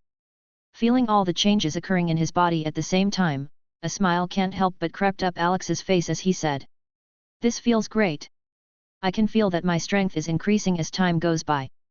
Plus, I'm actually being strengthened at a very fast speed." Alex can feel it. Thanks to the power contained in the essence blood, his power is also rising rapidly. By now, it has already more than doubled of what it was before he drank the blood. Savoring this feeling, Alex closed his eyes. Meanwhile, as Alex is taking in all the changes happening to him with ecstasy, Paula is looking at him worriedly while sitting on a chair opposite him. "Please, please, survive, or I will feel the guilt of killing someone innocent if you die," she whispered quietly to herself. Earlier, when Alex first went silent after he drank the pure blood dragon's essence blood, Paula already knew that things are happening in his body. At that time, Paula felt her heart suddenly skip a beat. Gradually, Alex started showing signs of being in pain, such as bloodshot eyes and reddening skin. Seeing all that, Paula can't help but start getting more worried. Paula grew anxious but can do nothing but watch while watching Alex. In the end, Paula held her hands together and started saying, "Please don't die, please don't die, I can't have you die now. Father's situation has been worsening in this past few days. He really needs to be cured as soon as possible. So, please, succeed." As if to answer her prayers, Alex's condition somehow magically started to improve. When she saw that, Paula was ecstatic. So, she started to pray more in hopes that Alex will survive. After an unknown amount of time, Alex opened his eyes and a majestic golden light flashed through his pupils. The whole room was momentarily covered in this golden light, bathing everyone inside in it. Feeling the light on her skin, Angelica looked surprised. "It feels so warm." Paula heard her and also felt the sameness warmth that she's experiencing. Indeed, it feels so warm but at the same time, full of majesty. The golden light didn't last long and soon disappeared. At this time, Alex gradually recovered his consciousness that has drifted off during the process of absorbing the pure blood dragon's essence blood. The first that Alex saw after opening his eyes was a notification from the system. Ding! You consumed the pure blood dragon's essence blood and successfully obtained the draconian bloodline. Congratulations, you acquired a bloodline. Seeing the message from the system, Alex was ecstatic. "Haha, my fortune really never lets me down," he said. Then he immediately remembered that fortune is still active, so he hurriedly turned it off. Just as he finished doing that, Angelica and Paula recovered from their daze after experiencing the warmth of the golden light from Alex. Chapter 154. When Paula recovered, she immediately saw Alex staring at her. She was startled. "Ah! Why are you staring at me?" Scratching his head, Alex replied, "I was just wondering what's the matter with you all." "What do you mean?" Alex pointed at Angelica and the three boys who still have their eyes closed as if they are experiencing comfort. Paula followed Alex's finger and saw the faces of the four kids. Then, she realized what Alex was talking about. "Ah! Was I also acting like them earlier?" Alex nodded, "Yeah, that's why I can't help but become curious as to what happened to you all. Paula nodded in understanding. Organizing her words, Paula explained to Alex what just happened and the golden light from his eyes. What? There was really something like that? Alex was baffled after hearing it. Paula nodded again to confirm. Sighing, Alex shook his head and got rid of those thoughts. Well, that's not important right now. Hearing Alex's words, Paula remembered what they were doing here. Right, that's not important right now. So, tell me, did you get the skill? Paula impatiently asked Alex. To her question, Alex calmly shook his head, no, I didn't get the skill. Immediately, Paula's mood fell to the bottom and disappointment was all over her face. When Alex saw that, he was silent for a second before sighing and saying, why are you already like that? I'm not finished talking yet. Hearing his words, Paula slowly raised her head and there's a questioning look in her eyes. Seeing her appearance, Alex can't help but let out another sigh. Alex didn't beat around the bushes any longer and said, what I mean is, it's true that I didn't get the skill. Because, I was able to get the draconian bloodline. Paula remained still for a while as if she didn't hear Alex's words. But when it finally sinked in, she snapped her head in Alex's direction and jumped out of her seat. What? Are you serious? With wide eyes, Paula appeared in front of Alex and held both of his shoulders. Seeing Paula's intense reaction, Alex nodded. Yeah, it's real. I told you, didn't I, my luck is pretty extraordinary. Alex said casually. Paula looked at Alex in disbelief. There was only 0.01% probability of successfully obtaining the bloodline when the essence blood is taken. The chance of dying from it has thousands times higher the probability of occurring than getting that bloodline.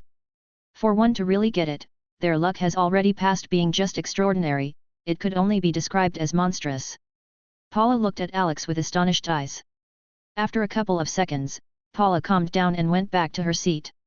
However, her eyes were fixed on Alex the whole time, as if afraid that she'll miss something if she looks away for even a second. Her behavior could only make Alex let out a sigh. Shaking his head, Alex looked at her and said, anyway, now that I already consumed the pure blood dragon's essence blood and survived, that means I completed the quest, right? Ah, that's right. Wait, I'll just confirm. Saying that, Paula started fiddling her system interface. After a few seconds, a new notification appeared in front of Alex. Ding! Congratulations for completing the quest suicidal task. Your reward, upgrade card, has been placed in your inventory. Seeing that, Alex smiled happily. After looking at it for a while, Alex dismissed the interface and turned his gaze back to Paula. Playing with his fingers, he said, now that I managed to obtain the draconian bloodline, I guess it's time for us to talk about your real purpose, right? Immediately, Paula's face became serious. Paula didn't say anything for a while and the two of them stared at each other, making the room eerily silent. On the side, Angelica and the three other kids, who already recovered from their daze, pursed their mouths and also kept silent. After a while, Paula stood up and said, follow me. Without waiting for Alex to respond, Paula already went ahead, heading toward one of the few rooms in this hut.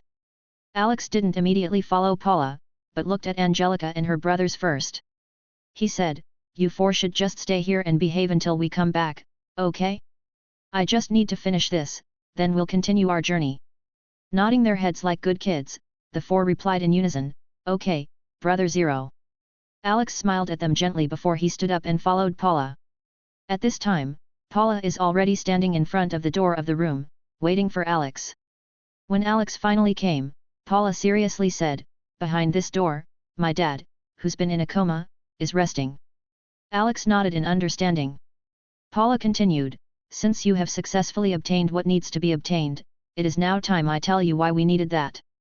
Saying that, Paula started narrating to Alex about what happened to her father, why they started Dragon Diner, and the search for someone who can successfully acquire the necessary skill to cure their father. Alex listened carefully to Paula's words and soon understood everything. Now, looking at Paula, Alex can't help but sympathize with her a bit.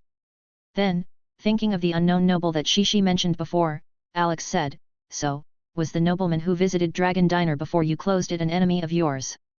Paula sighed and nodded, that guy, he's the son of the head of one of the branches of the Mendez family, one of the four great families of Kias's kingdom. Hearing that, Alex frowned. One of the 4 great families? Like the Flores family? Yes, Paula nodded. However, just like I said, the one where he belongs is just a branch family. Alex nodded in understanding. Then he said, let's stop standing here and get inside already. We still have to cure your father immediately so that you and your sister can finally go back to your peaceful life from before. Saying that, Alex went ahead and knocked on the door.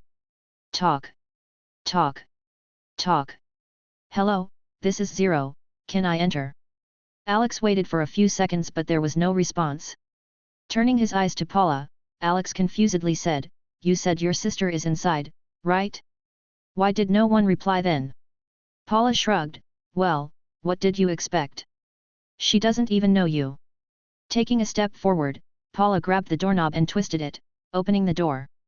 When she fully opened the door, what she saw was Azul, standing there, staring in her direction.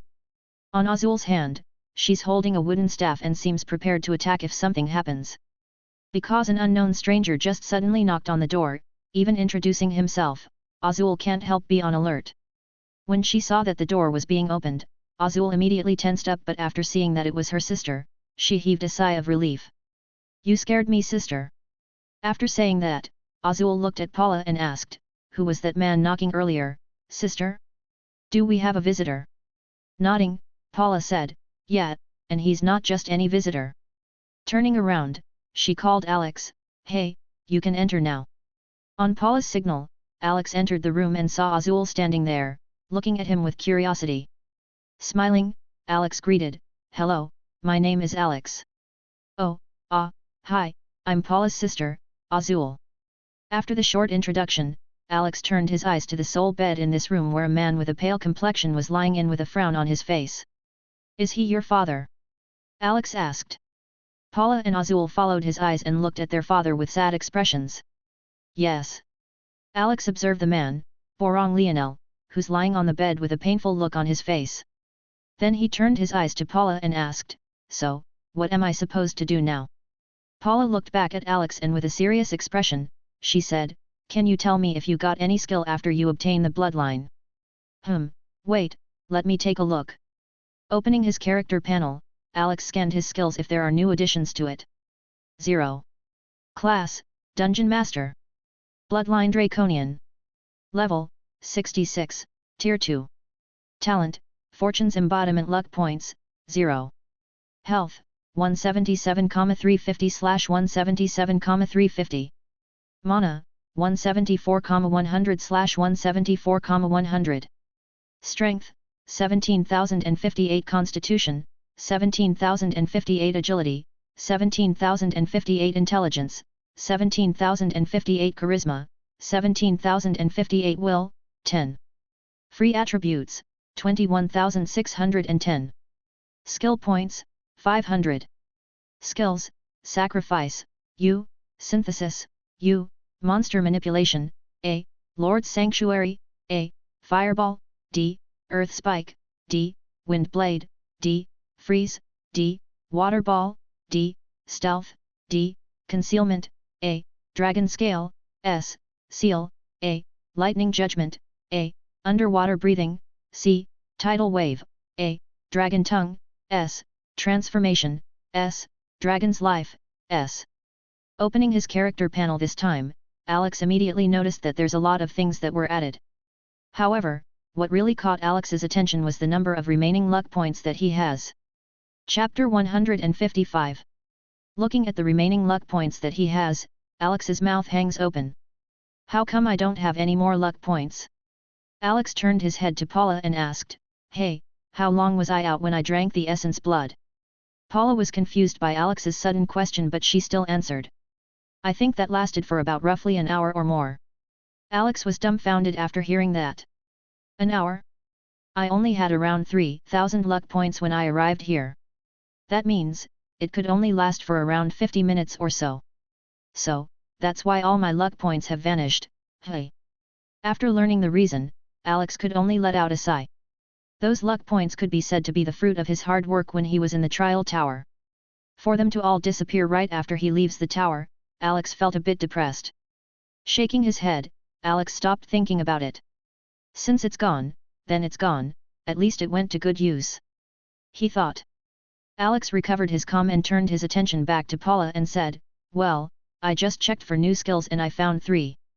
Hearing that, Paula said, "Can you tell me their names?" Alex nodded, "Sure. I got Dragon Tongue, Transformation and Dragon Life. After he read out the names of his new skills, Alex's eyes looked back to Paula and waited for her to say something. When Paula and Azul heard the new skills that Alex acquired, both of their eyes lit up. Dragon Life! They exclaimed at the same time. This is because Dragon Life is the skill that they needed in order to awaken their father. It took them a long time of searching from books in various places just to learn this. Anyway, now that they finally found someone who possesses the skill Dragon Life, the two could only be happy at the thought of finally curing their father. Seeing their reaction, Alex raised an eyebrow and guessed, "So, that must be it, Dragon Life is the skill that you need." The two nodded at the same time. Azul, who's still unfamiliar with Alex, stepped forward and walked closer to him, saying, "This is great, please immediately save our father." Paula also went closer and looked at him with hopeful eyes. Seeing that, Alex shrugged and said, "That's why I'm here to begin with. Anyway, you guys will reward me for this, right?" The two nodded repeatedly, as if to assure Alex. Alex approached the bed where Borong Lionel was lying. Before he did anything, Alex first looked at the skill description of Dragon Life. Dragon Life. Rank, SS. Effects, pull out vitality from the dragon realm and imbue it to your mana to heal a target from any wounds or curses. Can be used to revive someone who died for less than 10 minutes. Cooldown, 24 hours. Consumption, none. Alex looked at the skill effect and his eyes immediately widened in surprise. "Wait, I can revive the dead with this skill?" Alex murmured, feeling shock in his whole being. Reviving a dead person is nothing but a dream to anyone in the real world. Such a thing that defies the laws of life and death can only exist in the imaginations of the people in the past. Even after Alex came to this world, he never imagined that he would someday possess such a miraculous power. Alex took a deep breath to calm himself. Calm down, calm down. This is nothing, just relax." After some self-talk, Alex's face became serious and focused his thoughts on the man on the bed. Taking a deep breath, Alex raised his hand, faced his palm at Borong and casted the skill. Dragon Life. The next moment, a milky white light started shining from Alex's palm. Then, white strings started stretching out, heading towards Borong. As if it were alive, those strings wrapped themselves on Borong until it covered his whole body. The next moment, Alex felt like an energy that is full of life appeared on his body before flowing to the milky white strings, entering Borong's body. On the sidelines, the sisters Paula and Azul watched as all of this happened with anticipation. Gradually, the energy flowing through the strings has been absorbed by Borong's body. After all of its energy had disappeared, the milky strings broke into tiny particles and were blown by the wind. Everything seemed still and quiet for a few seconds. Suddenly, the same milky white light bloomed from Borong's body. "What's happening to father?" Azul asked with a worried tone. Paula grabbed her hands and stroked it. "Don't worry, let's just trust him with this." Azul nodded and the two sisters keeps watching over their father. Alex also focused his eyes on Borong with a curious light in them. Will this cure their father? While Alex is having such thoughts, the dragon life continues to progress. Soon, the light died down and everything went calm. Alex, Paula, and Azul kept their eyes focused on the man on the bed. A few seconds passed and nothing seemed to be happening. Just as Alex was about to take a step closer, Borong's eyelashes flickered and his eyes slowly opened. Borong has regained his consciousness. When the sisters saw that, they were ecstatic and hurriedly moved on the side of the bed. "Father!" Borong turned his eyes where the voice came from and saw his daughters with tears running down their eyes. With hardship, Borong raised his hand and touched the faces of his daughters. "Why, don't cry," he said with a raspy voice caused by his dry throat. The girls cried harder after hearing their father's voice for such a long time. For a while, the three remained like that, feeling emotional at their reunion. Seeing all this, Alex moved a few steps back and exited the room, giving the family some privacy. When Alex came out of the room, Angelica saw him and stood up, saying, "Brother Zero, have you finished the thing that you need to do?" Alex nodded, "Yeah, it's done. Let's just wait for them to come out, then we can leave this place." Saying that, Alex took a seat on the sofa and grabbed a glass of water to drink. Looking at him, Angelica nodded in understanding. Okay, Brother Zero. Since they have nothing to do until the sisters come out, Alex chatted with Angelica and her brothers for a while. 5 minutes later, Alex started to feel bored.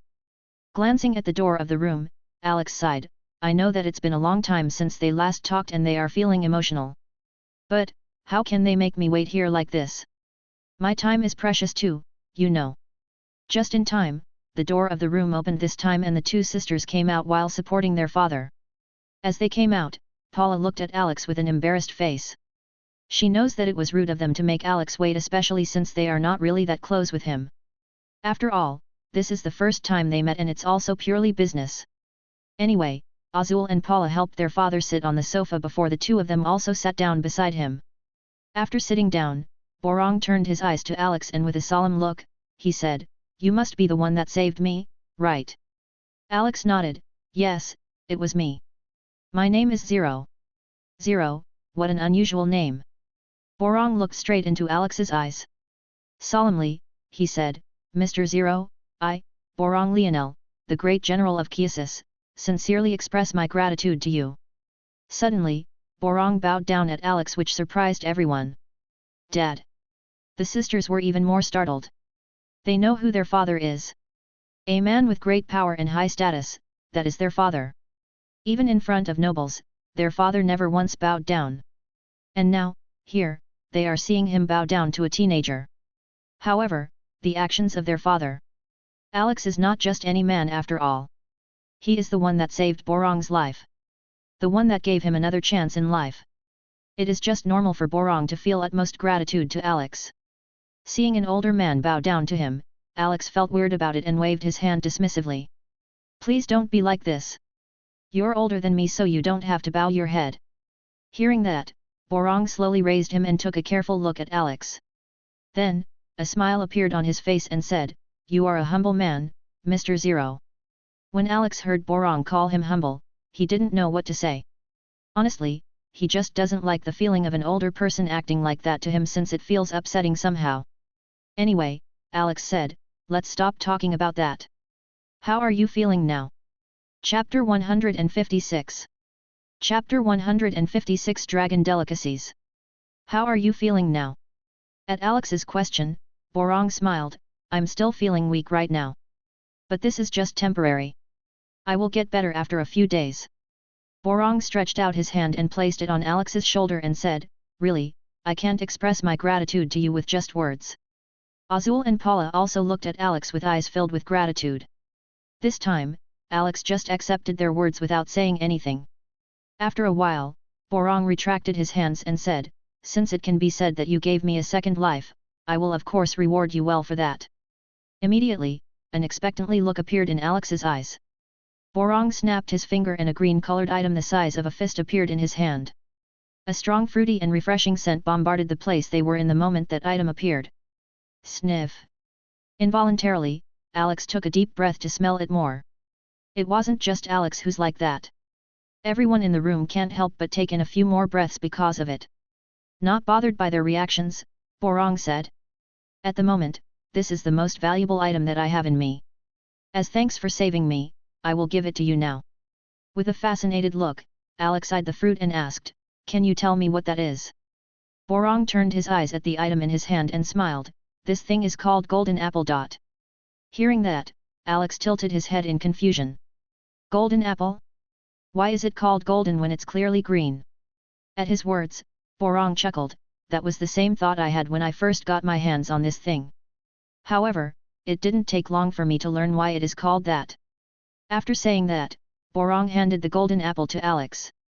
Anyway, you will know why it's called golden apple when you eat it. Alex looked into the apple on his hand and thought, this thing is the most precious thing he has. He's not fooling me, right? Alex glanced at Borong and shook his head. Well, coming here has already brought me a lot of benefits. If this thing isn't really a good item, then it doesn't matter. With that mindset, Alex accepted the golden apple with a light heart. Then I will take it. Thank you, Mr. Borong.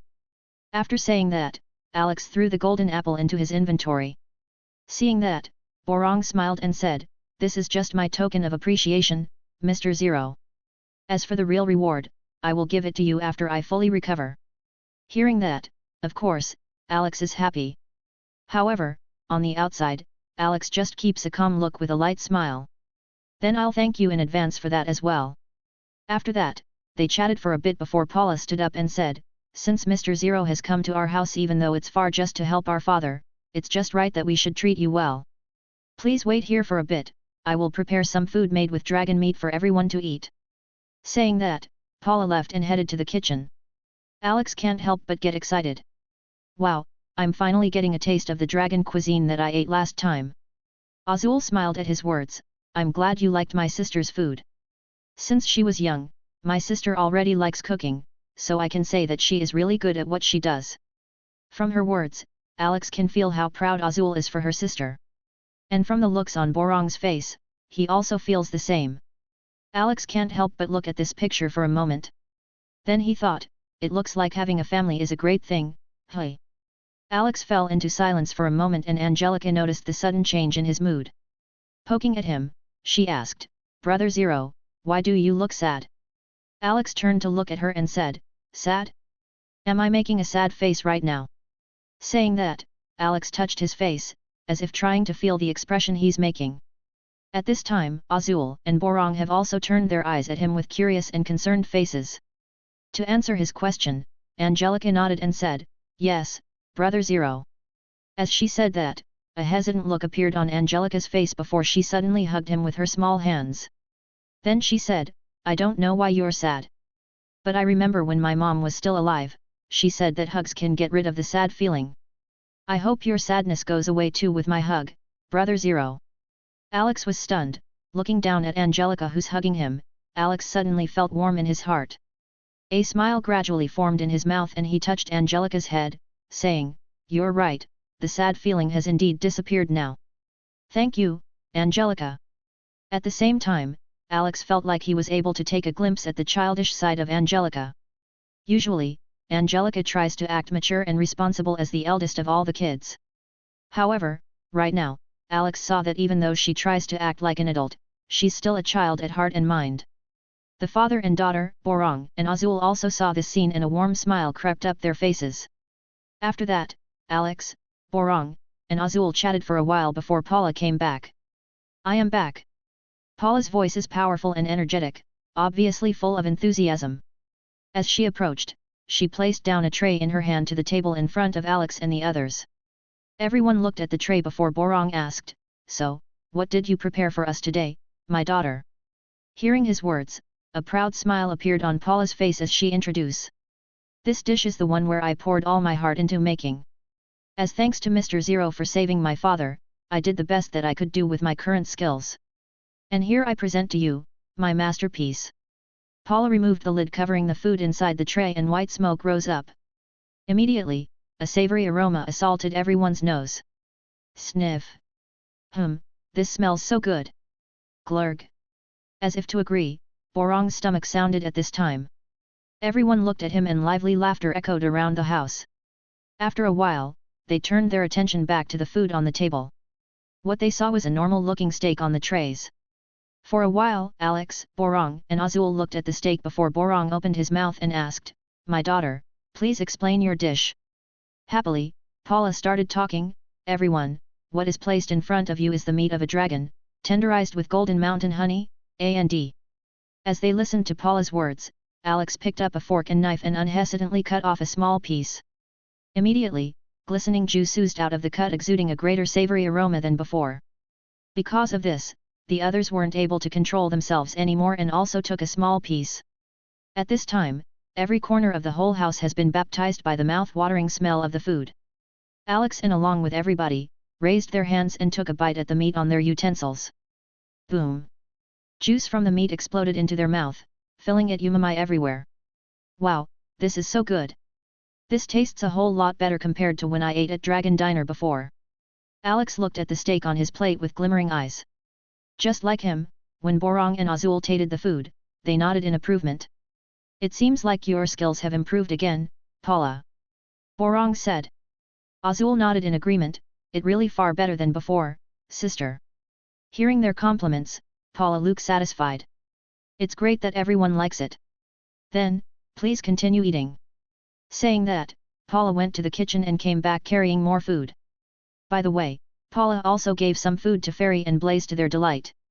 For a while, the only sound that could be heard inside the house was the sound of them eating. 30 minutes later, Alex leaned back on his seat with a satisfied face. Ha, that was such great food. On his side, Angelica, Joel, Jojo, and Joey have an equally satisfied expression. Paula, the one who cooked everything, looked at Alex with a smile and said, I am glad that the foods I prepared were all able to satisfy you, Mr. Zero. Alex sat up properly and smiled back at her, saying, it was such a satisfying meal, Miss Paula. Thank you very much for letting me taste such delicacies. After that, Alex chatted with them a bit more until it's time for them to leave. Alex got up from his seat and said, Sir Borong, Miss Paula, and Miss Azul. It's about time for me to leave now. Chapter 157. Chapter 157, Back at the Village. Alex stood up and looked at the 3 members of Lionel family. He said, Mr. Borong, Miss Paula, and Miss Azul, thank you for the hospitality that you've shown us. It's about time we leave now. Hearing that, Paula stood up as well and said, oh, you're leaving already? Don't you guys want to stay here for today?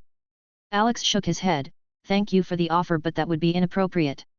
Also, we're hurrying on this journey, so we have to leave now. Is that so? Said Azul, then it can't be helped. Please take care on your way. Visit us again when you have the time. Alex smiled and nodded, we will try to visit again next time. I want to taste that incredible food that Paula cooks after all. Hearing that, Paula and Azul smiled. At this time, Borong, who's still feeling weak, forced his body to stand up with hardship. Hurriedly, Azul and Paula supported him. Dad, don't push yourself. Borong waved his hand to stop them from speaking before turning his eyes to Alex. Borong looked at Alex with a solemn face and with a rough voice, he said, Mr. Zero, as my savior, if the time comes that you ever need my help, do not ever hesitate to ask me, I will come. Hearing that, Alex nodded seriously, I will, thank you, Mr. Borong. Borong patted Alex on the shoulder before putting down his hand. They said a few more things before Alex turned around and exited the hut along with Angelica and her brothers. Outside the hut. At this time, Fairy and Blaze are still reminiscing about the taste of the dragon meat that was fed to them earlier. But when the door of the hut opened, the look on the faces of the two immediately became serious and acted like they are guarding the place. Borong and his 2 daughters also followed until the door and watched Alex and his group leave. While walking away, Alex was waving at them with a smile on his face. Azul and Paula also waved back at him until he disappeared from their sight. When Alex and his group can no longer be seen, Azul and Paula slowly put down their hands. Sighing, Paula said, too bad, they have to leave already. Yeah, I thought they could stay for a while here with us. Seconded Azul, sighing as well. Hearing their words, Borong just stared in the direction where Alex left for a few seconds before turning around and heading back inside the house. Azul and Paula looked at each other with questions in their eyes and hurriedly followed Borong. Alex, Blaze, and Fairy walked out of the forest with unhurried steps. As for the kids, they are already sitting on Fairy's back while looking at the surrounding views. While walking, Alex chatted with them to pass the time until they finally arrived back at the giant boulder from before. After exiting the forest, Alex looked back and muttered, I should come again next time. Then I should invite Paula to cook at Lucky Restaurant. Alex imagined it and how popular the restaurant would become if it happens. Subconsciously, the corner of his lips rose up. A few seconds later, Alex shook his head and got rid of those thoughts. I should stop thinking of this. I still have to hurry up and finish everything here in the altar dimension. I really need to come back to Earth already because of school and other matters. With that thought in mind, Alex started moving faster. Since they are already out of the city, Alex doesn't plan to go back again. Alex and his group just continued on their way towards Cupido town. Honestly, the journey was boring and uneventful. The only source of entertainment were the monsters that come out from time to time only to get exterminated by either Fairy or Blaze. As for Alex, he didn't really bother with them. But from time to time, Alex also threw some magic spells at those monsters. This way, Alex is still increasing his luck points in a leisurely manner. After another day of traveling, Alex and his team managed to arrive at Bado village. When Alex entered the village, it immediately alerted everyone because of the 2 monsters following him. The village hunters were the first that reacted and rushed at the village entrance.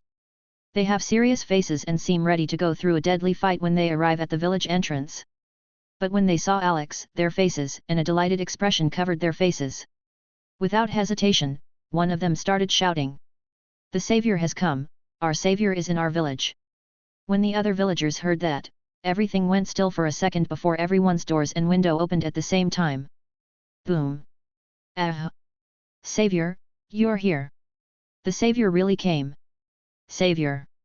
Everyone came out of their houses and talked to Alex with excitement. The look on their faces are similar to those people who meet their favorite idol/artist in person after only staring at them on the screen in the past. Anyway, they are like those zombies in Alex's opinion.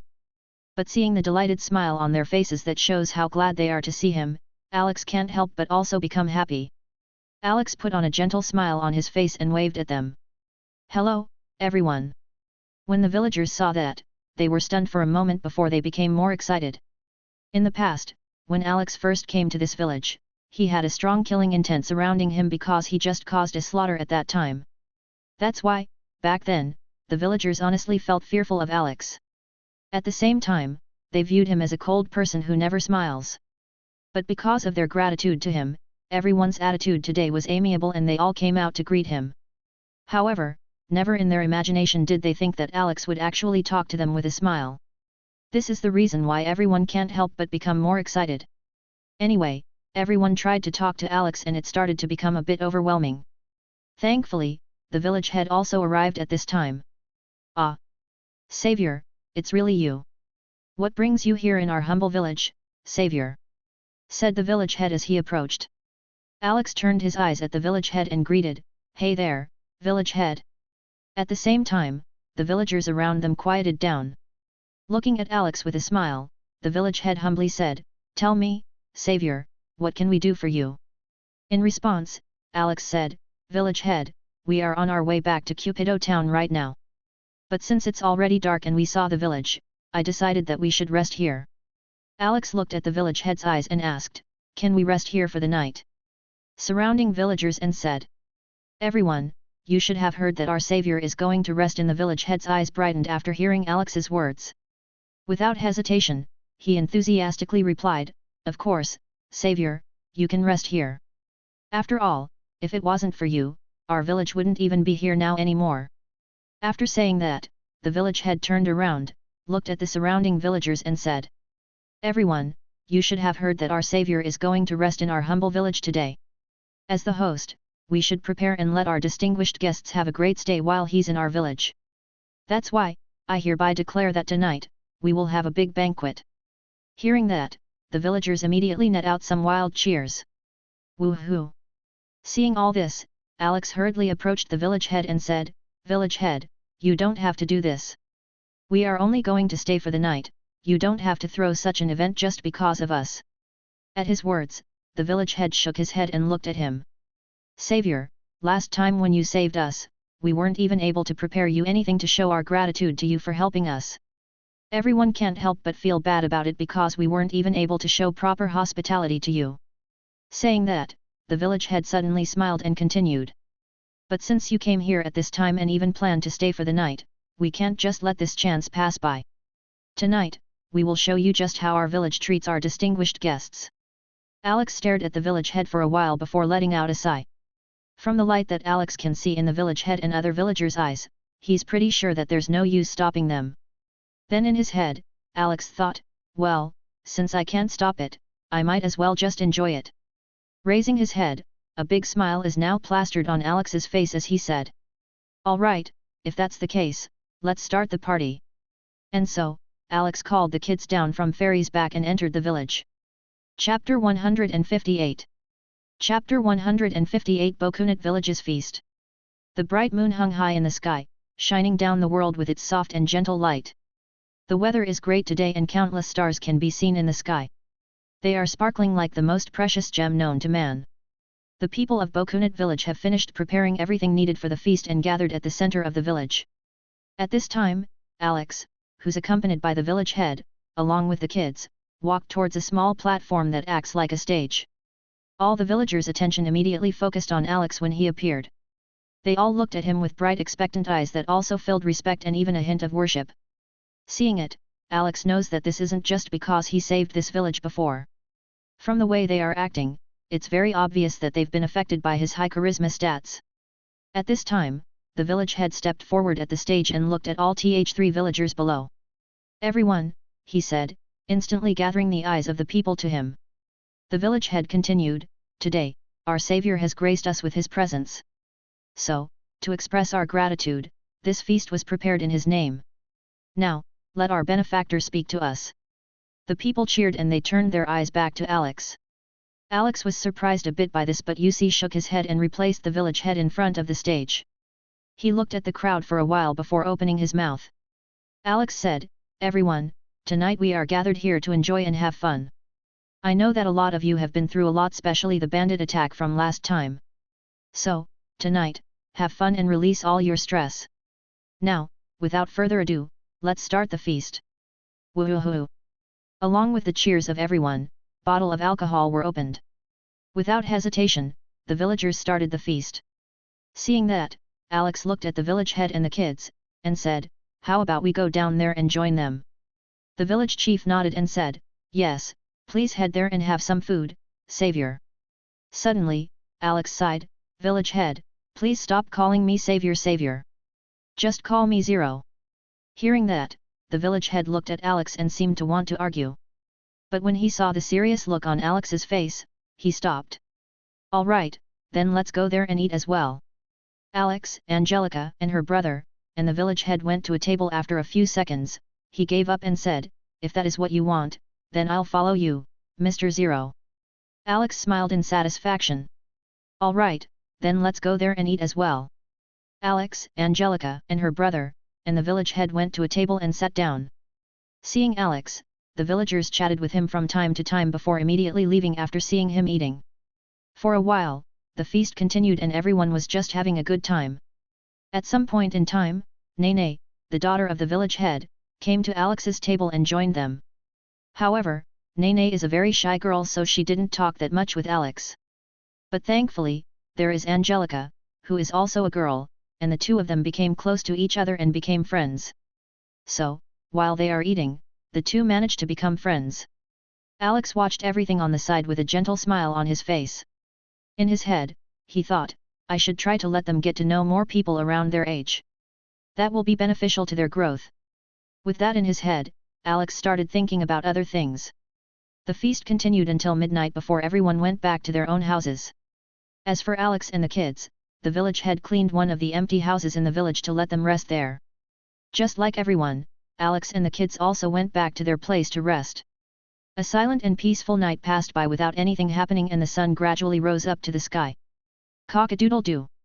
From the nearby mountain, the cries of wild chickens have already started echoing. Passing through the window, the gentle morning sunlight shines down on Alex's face, waking him up. Ugh! Alex slowly opened his eyes before using his hand as a shield from the sunlight. Alex sat up on the bed and looked around the room. The room in this house is quite spacious and there are two big beds. Alex is sitting on one while the other is where the kids are sleeping. After looking around, Alex's eyes landed on the four kids on the bed and muttered, "I should go and cook breakfast before they wake up." Getting up from his bed, Alex folded it up before he went out of the room. But to his surprise, Alex saw someone in the kitchen wearing an apron, cooking. Confused, Alex approached the figure and asked, "Excuse me? What are you doing here?" Hearing Alex's sudden voice, the unknown figure was startled and let out a cute cry. Kaya! Because of this, Alex was surprised as well and hurriedly backed away. Then, after a few seconds, the unknown figure seems to have recovered and slowly turned around to look at Alex. When he saw the face of the figure, Alex finally realized her identity. "Nene? What are you doing here?" That's right, the one cooking in their kitchen is actually Nene, daughter of the village head.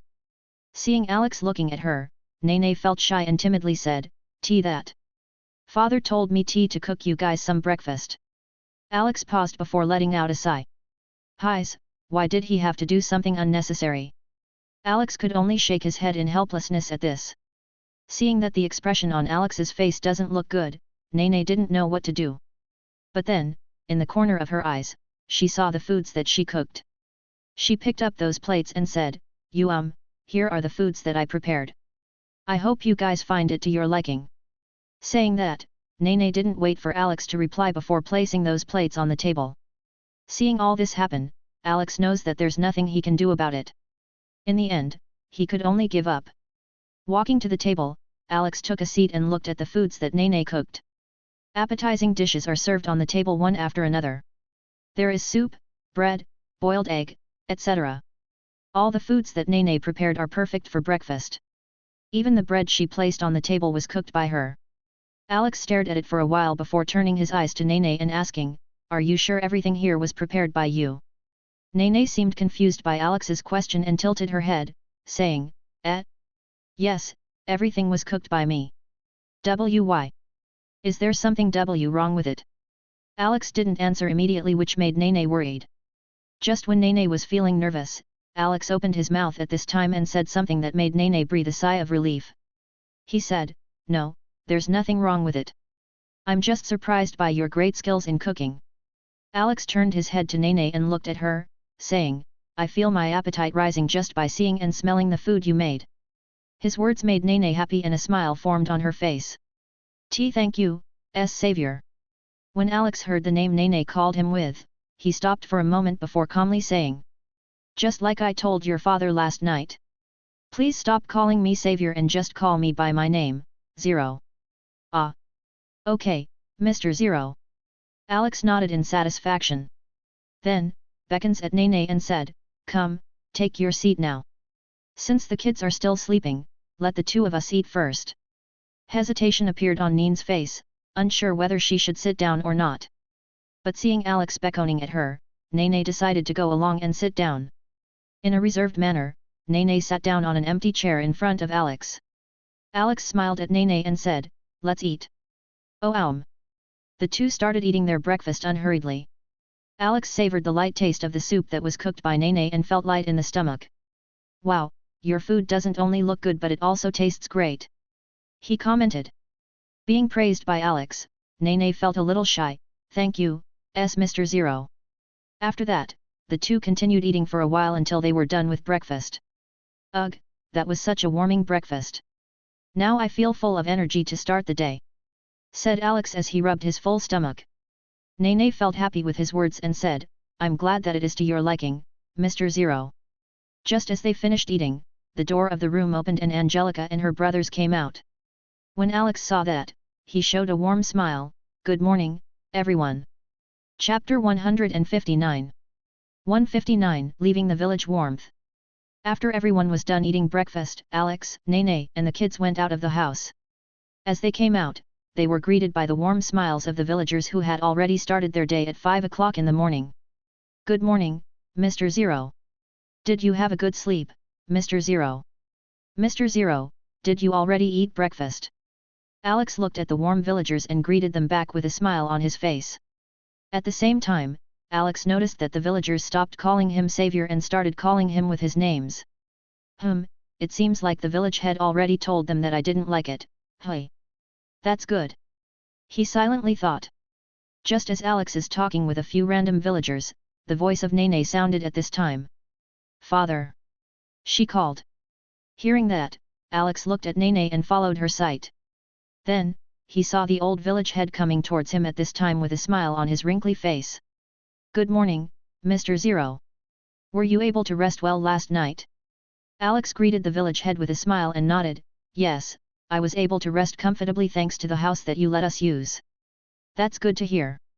After saying that, the village head asked, "So, are you going to leave now?" Alex nodded. "Yes, I want to arrive at Cupido town before the day ends, so we're actually in a hurry." "Is that so?" The village head nodded in understanding, but there was still a hint of disappointment on his face. After a few seconds, the village head looked at Alex and said, "Okay, I understand. Then before you go, please accept some of the things that me and the other villagers have prepared for you." Saying that, the village head turned around and went back to his house before Alex even replied. Seeing that, Alex wasn't able to say anything anymore and ended up only letting out a sigh. On the side, Nene approached Alex with an apologetic face. I'm sorry about my father. He's just that thankful for all the help that you did to us, that's why he's like that." Alex waved his hand and said, "No, you don't have to apologize." Sighing, he continued, "I am just afraid that he will always feel indebted to me. Plus, the things that he gave me back then were already precious enough. That's why, there shouldn't even be any reason for him to act like this." When she heard that, Nene looked in the direction where her father went and stared in silence. Then she said, "That's just how my father is. When a person did something good to him, he will make sure to repay it multiple times. Also, my father is just naturally kind. That's why, it might seem a bit overwhelming to some from time to time." Alex can't help but become quiet after hearing Neen's words.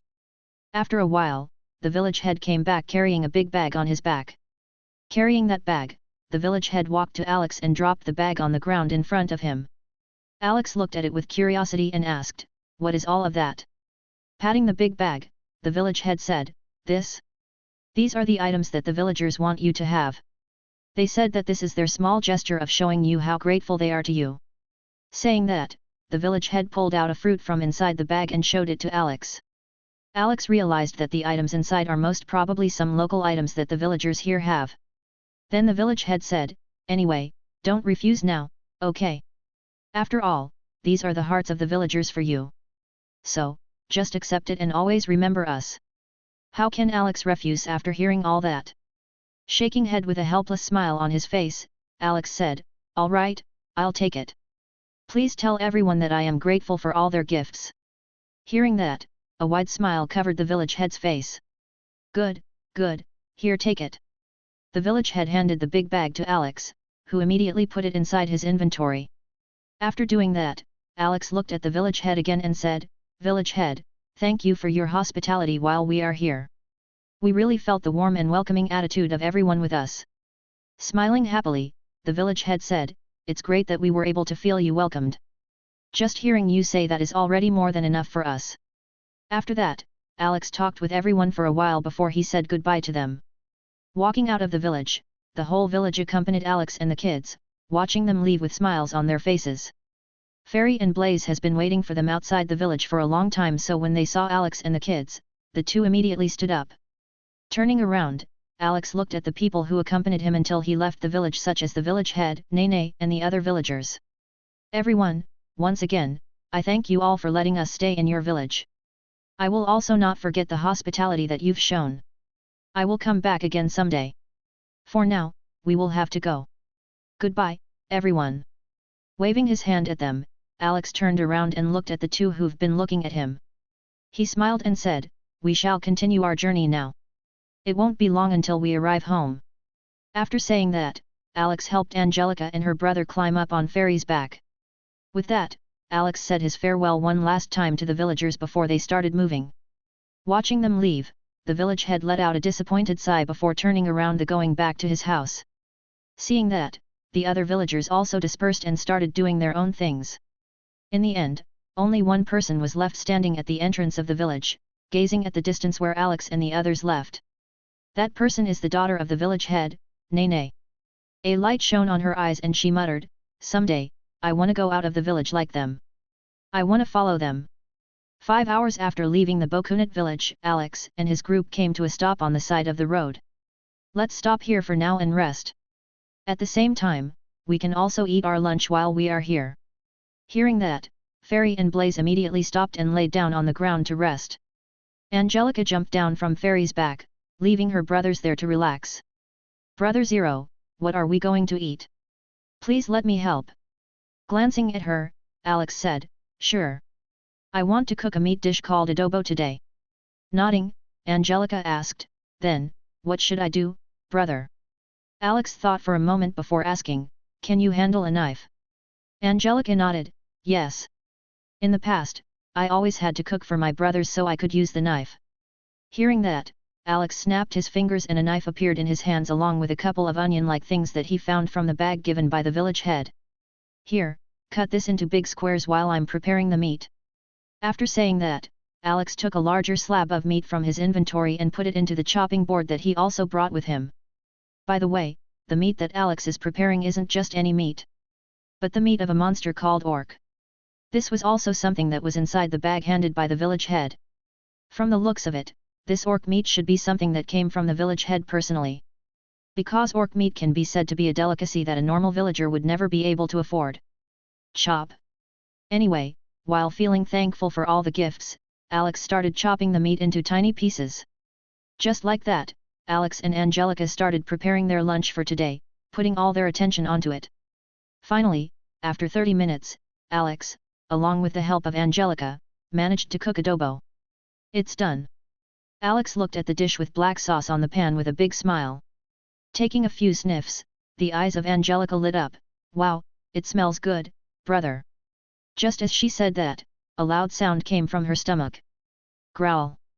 Immediately, Angelica's face turned red from embarrassment. Alex chuckled, it seems like the food we cooked made you hungry, hey. Then let's stop standing here and start preparing the table so that we can start eating. Alex took out a table from his inventory as well as a couple of plates while Angelica called her brothers. In no time, everything was ready and they started eating. Of course, Fairy and Blaze were also given their own large portions of the meal. Chapter 160. Chapter 160. Back in Cupido town. After they finished eating lunch, the group spent some leisurely time for a while, just resting there, letting the summer breeze brush past their hairs. Alex laid down on the ground with his eyes closed. In the surrounding area, the only sound that could be heard was the wind, the trees swaying with it, and the few birds and insects around. Maybe it's because of the energy emanating from both Blaze and Fairy, but not even one monster came while they were here. Because of that, they managed to get some peace while doing nothing. After more or less an hour, Alex stood up and said, "Okay, that's enough rest. Now, let's go back on the road." "Yes, Brother Zero." Angelica responded. Fairy and Blaze also got up at this time and were immediately ready to go. Alex packed up the items for a minute before they left the place. Along the way, it was pretty much the same and there were also fewer monsters that attacked them on their journey. Something to note is that, this is the first time that Alex traveled without even managing to level up at least once. This is because the higher your level becomes, the harder it is to increase it. The only reason Alex's level is already 63 just after stepping out of the trial tower is all because of the accumulated experience points when he still hasn't advanced to tier 2. Anyway, Alex didn't care much about it. Because, even though he didn't get to increase his level, his stats are still increasing. Since every time they kill a monster, Alex doesn't forget to use sacrifice on its carcass. Thanks to that, Alex has once again piled up a lot of attribute points. At the same time, all the monsters that he killed also contributed a bit of luck points for him to use. After walking for an unknown amount of time, Alex finally arrived at Cupido town. At this time, the sky has already turned orange as the sun started descending, signaling that the night is near. Since it's already close to night, people are coming back to the town such as adventurers. So, for a while, there were a lot of people in front of Cupido town's gate. Alex falls into line with Blaze, Fairy, and the kids. Inevitably, people looked at him inquisitively for a while because of the monsters following him. But the people didn't pay much attention to him and went back to whatever they were doing. While Alex is quietly waiting for his turn, he heard a conversation not far from him that piqued his interest. Following the source of the voice, Alex saw a group of 3 people, 2 men and 1 woman, who seemed to be a party of adventurers.